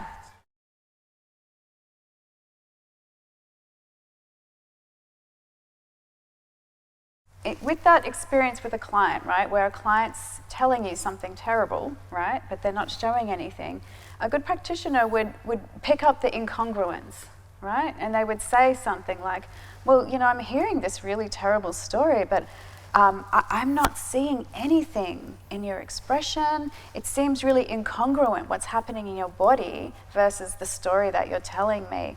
I'm wondering what else is happening inside, to see if they are aware of what's happening inside. If they're like, I don't know, I'm not noticing anything, I'd say they're starting to dissociate. They're dissociating from the experience. What the body's doing, the nervous system's showing us, is information. And so we get curious about that information, yeah? Like, what are the hand gestures doing? Is there kind of like this pushing away happening? Is there like a holding? Is there a tightening and a gripping? Because regardless of the story, so this, I'm sorry, your name? Ollie. Ollie was telling a story, yeah, and his body wasn't really showing much of anything. Well, that's information, that there's an incongruency there. So something else must be going on. You had information from the two of you that you're noticing all this gesticulating, which tells us instantly, right, there's sympathetic charge. There's some kind of fight-flight mechanism going on. So it's interesting how we can start to see that information coming through in the physiology, yeah, rather than what the person's saying. It is tricky, absolutely. I'm always looking for posture. Posture's a very good tell. So they may not be looking you in the eye, sure, there may be some of those cultural elements, but they still have nervous systems. Everyone has a nervous system. So we're looking for, is there that slumping collapse? Is that sense of they may not be looking you in the eye, but are they actually glazing over? Are we seeing the leg? Most of my clients over the last 10 years in remote communities have got a leg. And that leg tells me that heart rate is matching the leg. So that's the level of sympathetic charge we're seeing. And that leg is trying to discharge like the polar bear, trying to get it out. Yeah. Now, what would happen if we tried to stop that person's leg? It would show up somewhere else, right? Yeah. So it's information. So we look for it in different ways, but it's still the same nervous systems. Just sometimes we've got to use a bit of a different intercultural lens. This is defensive posturing when a person's talking about a story, right? This, what is that? That looks like discharge. But that physiological response of what's happening, right? Because people, when they are telling a story, they're seeing it, they're imagining it, they're feeling it, and the nervous system responds, which is why I really wanted you to experience that in pairs, how you notice the physiology. It just happens, doesn't it? It just responds so quickly and automatically. So let's talk about drug and alcohol. Our nervous systems are always looking for that green that we were looking at before, right? Because they want to feel good. But if you're wired for threat, it's very difficult for the nervous system to find that. So we know as drug and alcohol workers, they're going to find other ways to get equilibrium. And we know that they're going to use other things, whether it's phone scrolling, addiction to Netflix, sex addiction, relationship addiction, substances, gambling, or whatever, to try and find some regulation in that nervous system. And it makes sense, doesn't it, right? If your autonomic nervous system is part of your central nervous system, that you're going to do that. Has anyone ever had a drink to feel better? Like, oh, come on, don't pretend. We've all been there. Or a cigarette to feel better, or whatever, right? And so we can start to track what's actually happening in the autonomic nervous system, and how does that substance actually meet that? How does it make the nervous system start to feel better? So simply, alcohol is a depressant, yeah? So what does alcohol do? Exactly, it slows everything down. So if you have a lot of fight, flight in your system, lots of that sympathetic arousal, which is a lot of what people have when they drink, right? What happens? Those messages get slower. It acts on GABA in the brain, you start to feel better. Makes sense, doesn't it? But if you're working with someone trying to encourage them not to drink, but they've got fight, flight happening all the time, what are they going to do instead of drinking? Hey? Get angry? They might get angry, yeah, because there's a lot of that happening in there. What else might they do? Polydrug use, product substitution, another addiction, something else to try and get that equilibrium happening in the system. It makes really good sense. So they're just going to move on to other things and try and find other ways. And then that's difficult for us as practitioners because that's not what we want, right? We actually are not encouraging that. But then how do we work with clients when we know that that's probably what's going to happen? And this is how a lot of people then will move from one substance, like, okay, the alcohol really works for me. How am I going to get regulation? And sorry, your name? Rachel. Rachel mentioned, well, they're just going to start getting really angry or really anxious, which is a really common one. Anxiety is a driver behind so much substance use and addiction. And of course, if we are wired to connect and connection is threatening, like you said, Rachel, before about, counseling, that's kind of threatening and scary, because again, connecting, then substances, of course, are a way of having a connection, but not really with a threatening person, particularly because we have that developmental trauma experience with so many of our clients. What's the threat? People. People are the threat. You're the threat. Anyone's the threat. And so we find ourselves in a conundrum, don't we? And I think this is partly why drug and alcohol work is so frustrating and so difficult and people burn out so frequently, because they're in this conundrum all the time. I'm trying to encourage people to use safely or to, give up a substance or whatever, but actually, is this working? Is this helpful when they've got all these other things happening inside of them? This is really difficult. So in somatic work, we consider substance use as a management strategy.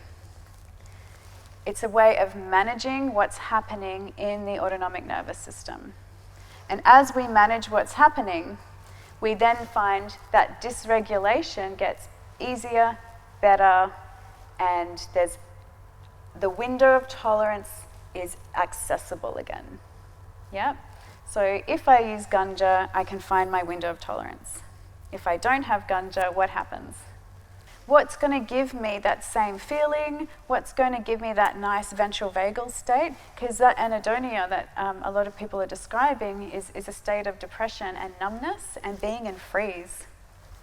It's a lot of nervous system in freeze or in collapse as well. And so people experience high levels of depression, or they experience a high level of anxiety under that substance use. Okay, let's have a look at the different drugs. Stimulants. Okay, let's think about what a stimulant does for the nervous system. So if you've got like lots of fight-flight already, so you're hyper-aroused, and you add something that makes you even more hyper-aroused, you get these other benefits, right? You actually feel powerful. And so methamphetamine is a good example of this, where people feel like, I've already got anxiety and it makes me feel anxious and scared and it's uncomfortable. But if I add a drug that increases that, remember I said fight, flight's two sides of the same coin? It flips me over to that other side where I'm like, I feel powerful, I feel good, this is way better than flight. I feel like I'm hot stuff, I can do anything, I feel strong, because flight's a horrible feeling. I mean, if you've ever had anxiety, which most people have had, it's the worst feeling in the world. So a stimulant that can flip you to that other side, where you go into more of that feeling of fight, but also that ventral vagal well-being, why would you give that up? That's very difficult for people. So we've got a task there, trying to help people to find other ways to feel that sense of well-being and feeling really good, which is why a lot of people say that increasing dopamine when people have had a lot of stimulant use is in exercise. It's the only way, like weight training, to help people to try and feel that nervous system state without that drug. It's really, really difficult. However, maybe you've got a lot of collapse in your system, right? So there's a lot of flop, there's a lot of depression. Add a stimulant, what happens? Yeah, so it's bringing you up out of that state. It's actually forcing your nervous system from a collapse into activation. So that's exciting. There's that excitation that we're talking about before. Again, why would you want to give that up? I had a client once that told me, when I have MDMA, I have access to feelings. I don't have feelings any other time unless I use that particular drug. And I felt really sad for that person, because that person is describing a state of freeze and shutdown because they don't have access and they need a drug to get them to feel something. That's a pretty major experience of parasympathetic shutdown, isn't it?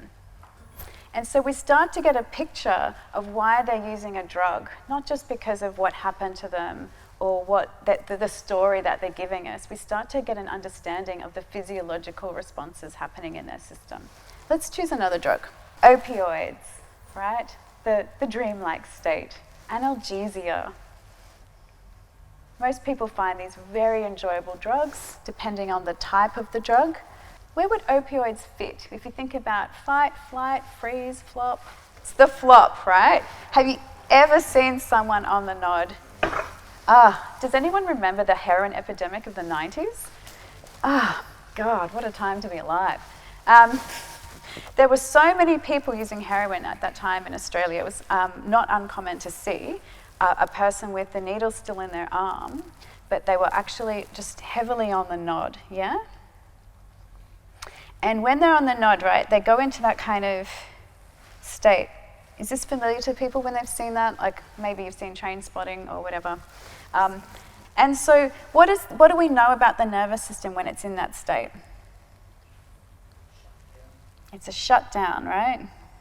So there's that deep collapse and flop that's happening for a person. So if a person has got a high level of charge in their system and activation, that's going to feel really good, isn't it? It's going to be a relief. I remember Gabor Mate talked about it with some of his clients in Vancouver in his book, In the Realm of Hungry Ghosts. And he said that this one client said to him, heroin feels like a warm hug. This enveloping warmth that comes through me. And if you've ever had morphine, you'll know that experience of that warmth that comes through your system. And that client then told Dr. Mate exactly what was missing from his life. That warm hug was missing, that connection was missing. And maybe it was missing from when he was very young, maybe it was missing his whole life. But the heroin gave him that connection. And that's how we can get a sense of what's absent and what the drug actually provides for a client. However, we do have clients that are in chronic freeze and they love analgesics. They want to induce further state of analgesia. So they're disconnected anyway and they want more disconnection as much as possible. I think that they're still trying to avoid that sympathetic arousal because it's so uncomfortable. But this is how we can start to get curious about why are they using this drug? What does it do for them? How does it affect their nervous system? So dissociatives, because they're so similar to analgesics, I mean they are analgesics essentially, two sides of the same coin.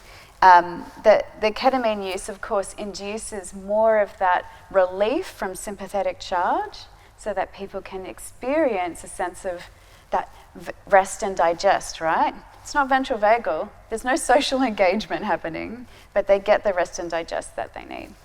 How about depressants? We talked about that with alcohol before. Same kind of experience, right? Trying to reduce the charge that's happening, the hyperarousal. Let's have a look at this case study. Alicia has a history of developmental trauma. She's been using substances since her early teens. She prefers to drink most nights, and on weekends likes to use illicit substances, which could be anything, whatever's available. You know, we've all got clients like that. They'll just take whatever's going. But prefers MDMA and cocaine, and she drinks at the same time. So I want you to think about what drug and how it affects the central nervous system. What states is she inducing in her system with these substances? And where might her nervous system be stuck? We're just guessing. We're just interested in exploring what's happening, right? So is she stuck on or stuck on off? So stuck in sympathetic or stuck on off in that deep parasympathetic, yeah? So what might her nervous system be experiencing and how does the drug help her? So there's lots of information that's missing, right? We're just gonna imagine. I couldn't write several slides worth of info like we normally have with a client. I just want you to have a go at exploring what might be happening for Alicia, yeah? Let's take 5 minutes to have a think about Alicia, and then we'll come back to the room.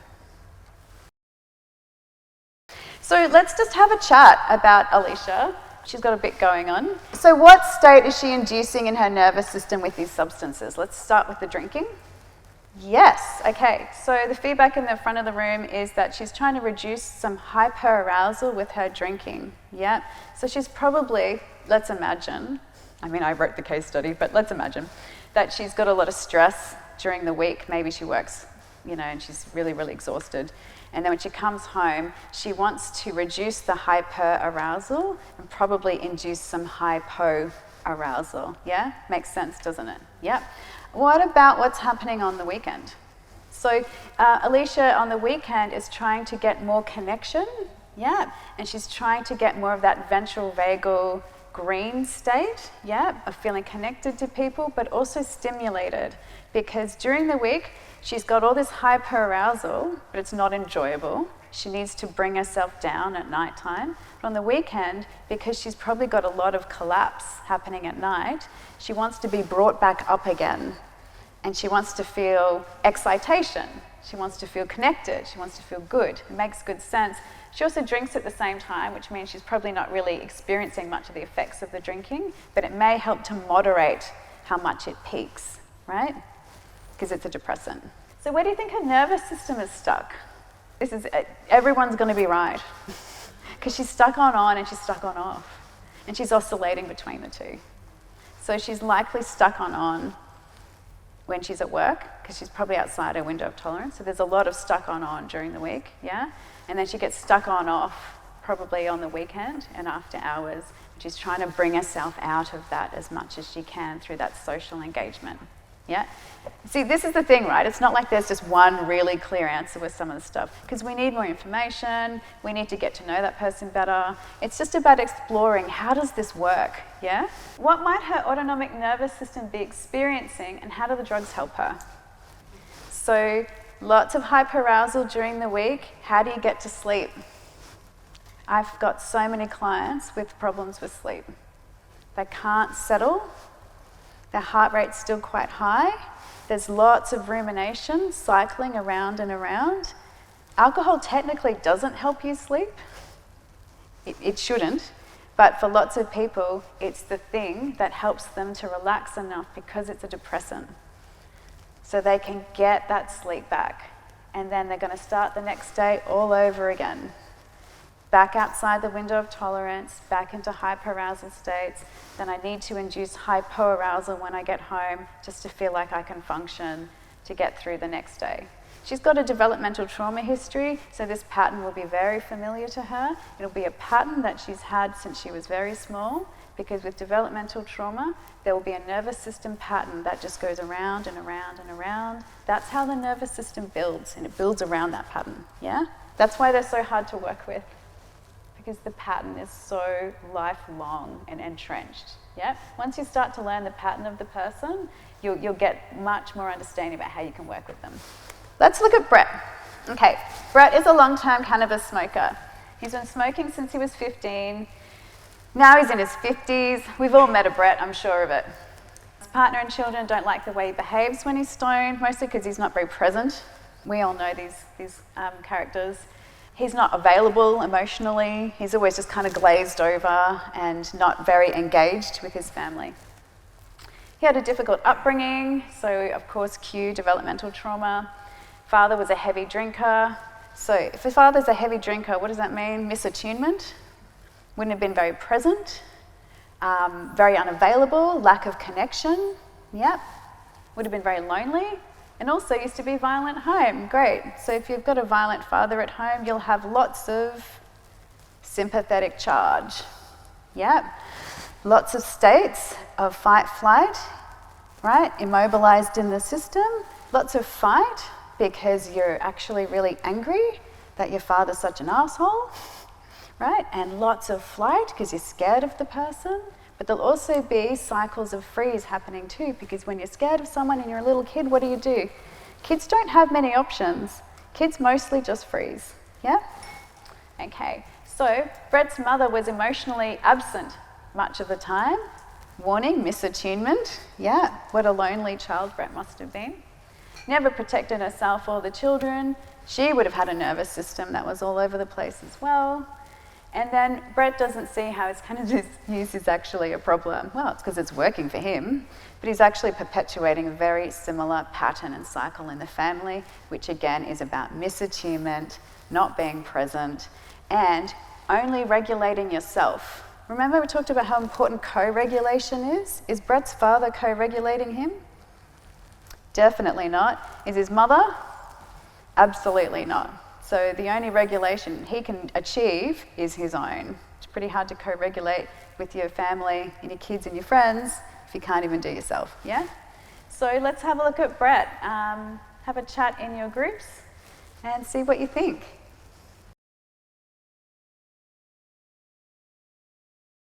What states is he trying to induce in his nervous system? So Brett had a lot of terror as a child, and as we know, children have limited options, right? So he would have been lots of charge in the system, but outside he was probably in freeze and holding, holding a lot, and he's still holding a lot now, right? And he would have had to have dissociated a lot. And he had two parents that were fairly dissociated, especially his mother. So that pattern is well entrenched and also learned because there was none of that co-regulation from the parents, yeah? There'd also be a lot of held rage in his system and having experienced that as a child, particularly with a parent who has so much violence and anger happening. But that's another body of work altogether. You know, Brett is he's got a real conundrum, right? Because he learned as a child to hold what was happening for him, and the system has got all that sympathetic charge, right? The held terror, right? And then he is trying to manage that. He doesn't want to be like his dad, he wants to be like his mum, because that was probably a better role model for him. And so he's inducing lots of dissociation and lots of that collapse, disconnected, misattuned. He's in that real flop state. He's not connecting with anyone, right? And so he's trying to get regulation happening as much as possible to keep him in that window of tolerance. And that's what's happening with all our clients. They're coming into a faux window. It's not a real window of tolerance, right? That's a faux window. That's fake. That is totally a fake window, unfortunately. And many of our clients don't have a window of tolerance. Like just barely. It's like an eyelash width thick, you know? And the substance is just trying to get them there. Where do you think his nervous system is stuck? It's not a simple answer, but he's stuck on and off. He's actually, it's both really, because he's got all that charge that's stuck in him, right? That he's desperately trying to, it's like trying to, keep a lid on that Coke bottle that's fizzing, you know? So he's stuck on, but he's showing up as stuck on off. And so there's a difference, right, about what's inside and then what we're seeing on the outside. Okay, how do the drugs help him? Yeah, and so those drugs are really keeping him held and together, isn't it, right? And it stops him from experiencing the terror and the fear and the risk of having connection and relationship. And because he didn't have that co-regulation as a child, he didn't have that available to him to learn. You know, he didn't have that nervous system that could learn from a parent about how to handle things. He just had a mother that was dissociating and disconnecting to not be there. And so his nervous system learned that pattern, and then he found a drug to support him in that pattern. And then that drug has helped him to stay in that pattern over time. How easy is it going to be to help Brett?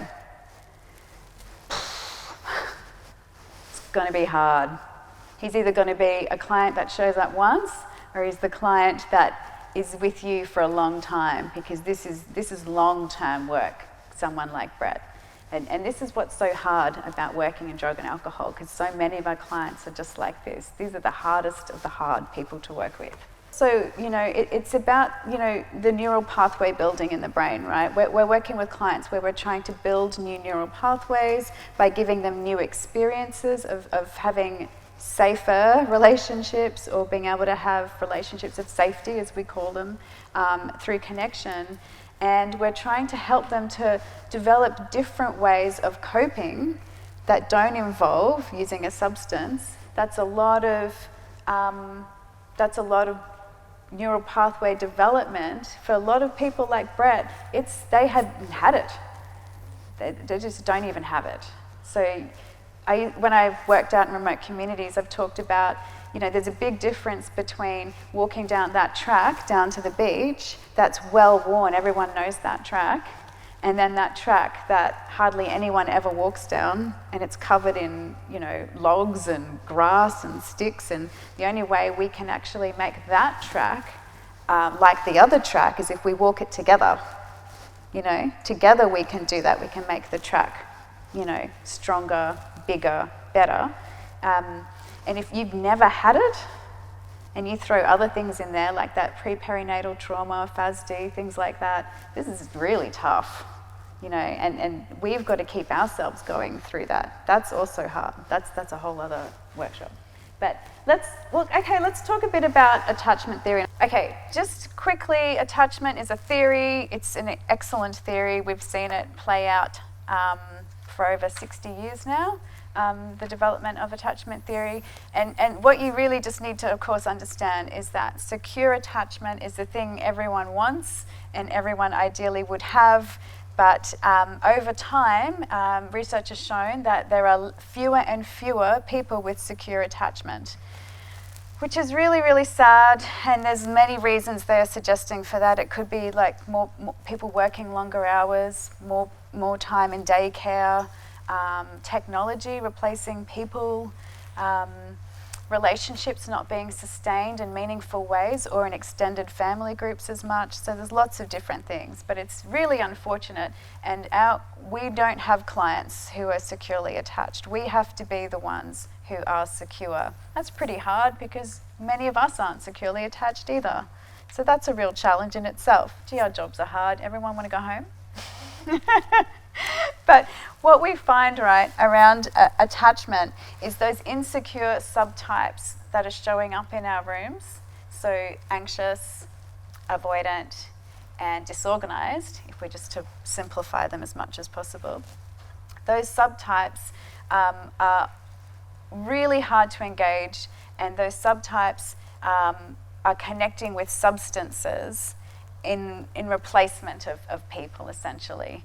And then they're expected to see us and engage and connect with us. That's a really difficult task in itself, because if drug and alcohol is the only way they feel safe in having a relationship, then how are they supposed to feel safe with you? And then you've got to be expected to behave in ways that they feel securely attached and connected to. Challenging. I encourage all of you to attempt to do an attachment test. There's a wonderful attachment test. If you were to Google DARE attachment test, and that is a fantastic attachment test, and it's quick. You can get a result, you can snapshot it on your phone. If you don't know your own attachment style, then how the hell are you supposed to know anyone else's? Yeah, you've got to get an understanding of where you're at and then how that shows up for you in relationship. So classically, secure, right, is that nice, open, available person.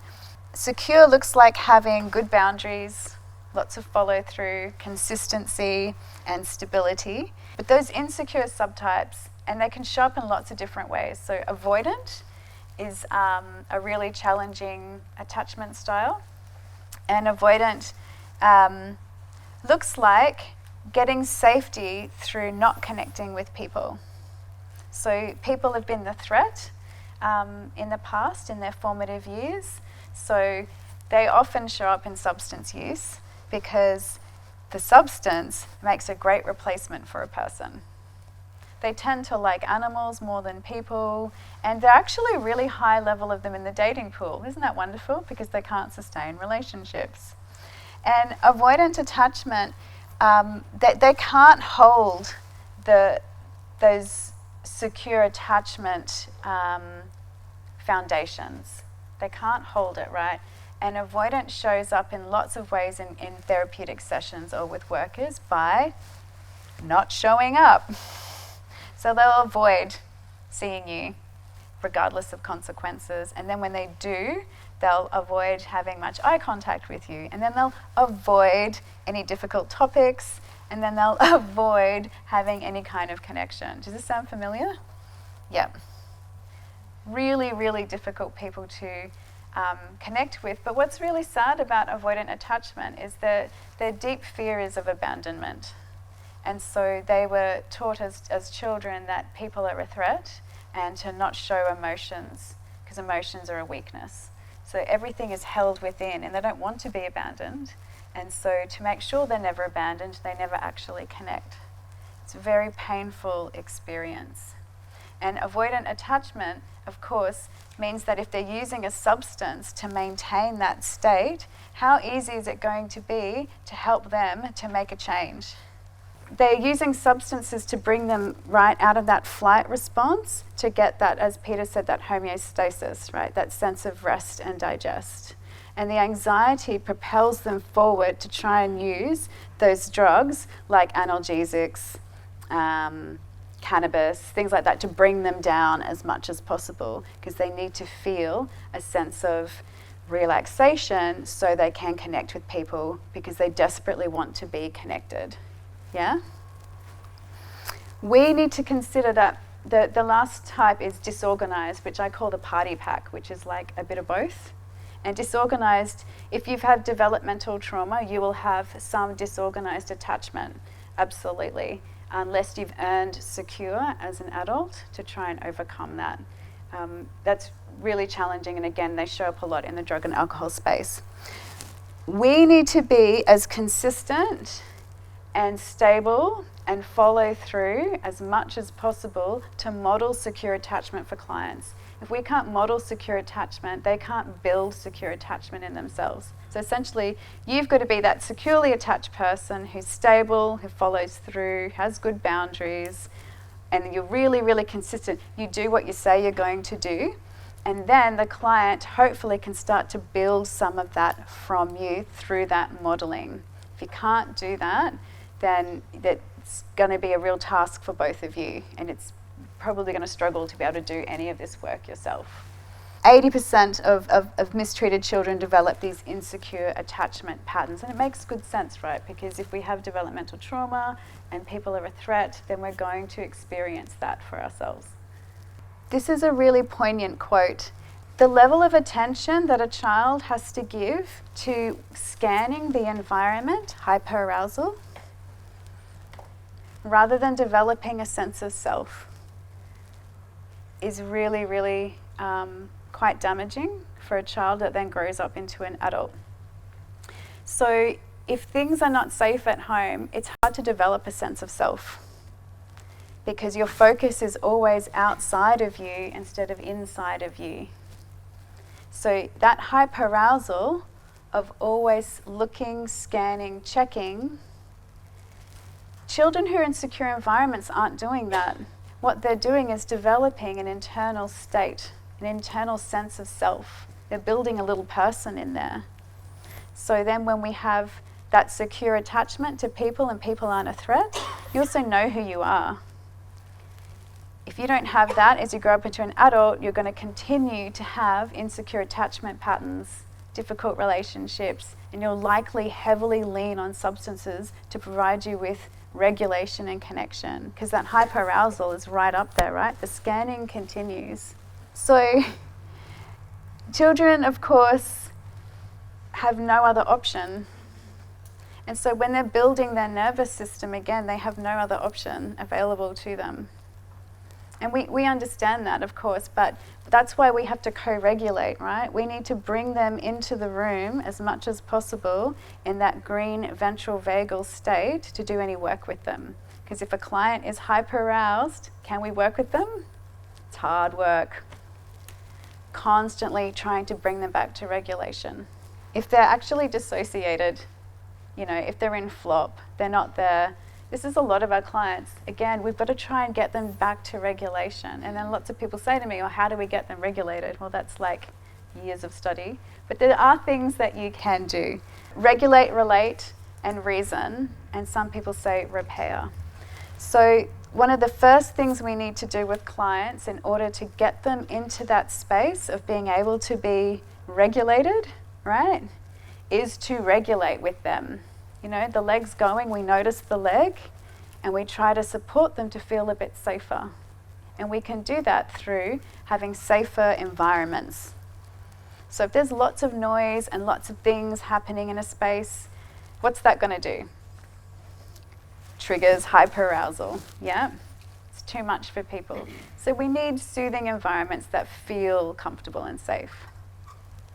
If a person is very, very stressed, and they're showing that hyperarousal in the room, do you respond with that? Oh, that doesn't work. Like Peter was saying, when the baby's crying, what do? You can't respond with like yelling and crying. Yeah. So you've got to try and bring your nervous system down. Your nervous system is the key. You've got to do what their parents couldn't do. Using your regulated nervous system, your calm heart rhythm, your calm breath to be able for them to come into regulation with you. Milton Erickson, the great hypnotherapist, used to do a thing where he would take a pen and he would do that annoying thing, you know, that like tapping of the pen, or he'd tap it, right? And he would do it to his own heart rhythm. And then he would do it slower and slower to try and bring that client's heart rhythm into coherence with that sound, to try and regulate them. So that's an attempt at regulation, right? And this is why people have lots of sensory tools in a room, to try and bring some regulation so they can start to settle themselves and teach themselves to settle themselves. So weighted blankets, squishy balls, harder objects like clay, things like that, so that people can start to train their own nervous system to regulate themselves using yours in that process. So regulate is the brainstem, and then relate, that's the middle part of the brain, the limbic system. So relating and connecting. So we know how to do that, that's our job. Relating, connecting is an important part of our job, but we want to regulate them and then start to connect, build relationship, get a sense of empathy and, God, I've forgotten that word, I'm getting tired. Where they have that sense of connection and rapport, yeah? Then we can reason. This is very applicable to working with children in particular when you have kids, for those of you that are parents. We can use then this part of the brain, the neocortex, and through reason, then we can start to work with the person because the cortex isn't over there, right? We bring the cortex back and then we can do some of that good work, working around strategies, looking at relapse prevention, things like that. And then repair. So we repair as a way of trying to heal the wounds of the relationships of the past. And as we do that, we become that person that they feel safe to connect to and explore things with. So when we repair things, we're providing something they've never had before, which is someone who stayed with them through difficult experiences, and then they can experience secure attachment. I find some of these strategies that I talked about before with those really hyper-aroused clients is I just push my feet in and I push and push and push. And then I do ones like this and try and settle myself as much as I can and feel myself to because otherwise I'm going into this going, oh my God. So I come back to myself as much as I can. I watch their nervous system rather than listening to their words. I spend more time watching and regulating myself than listening to the things that they're saying. That sounds bad, but if you listen to everything that's coming at you, it's too much. It's very repetitive as well. Often yep. what's being verbalized in yep. the session is just very yep. circular.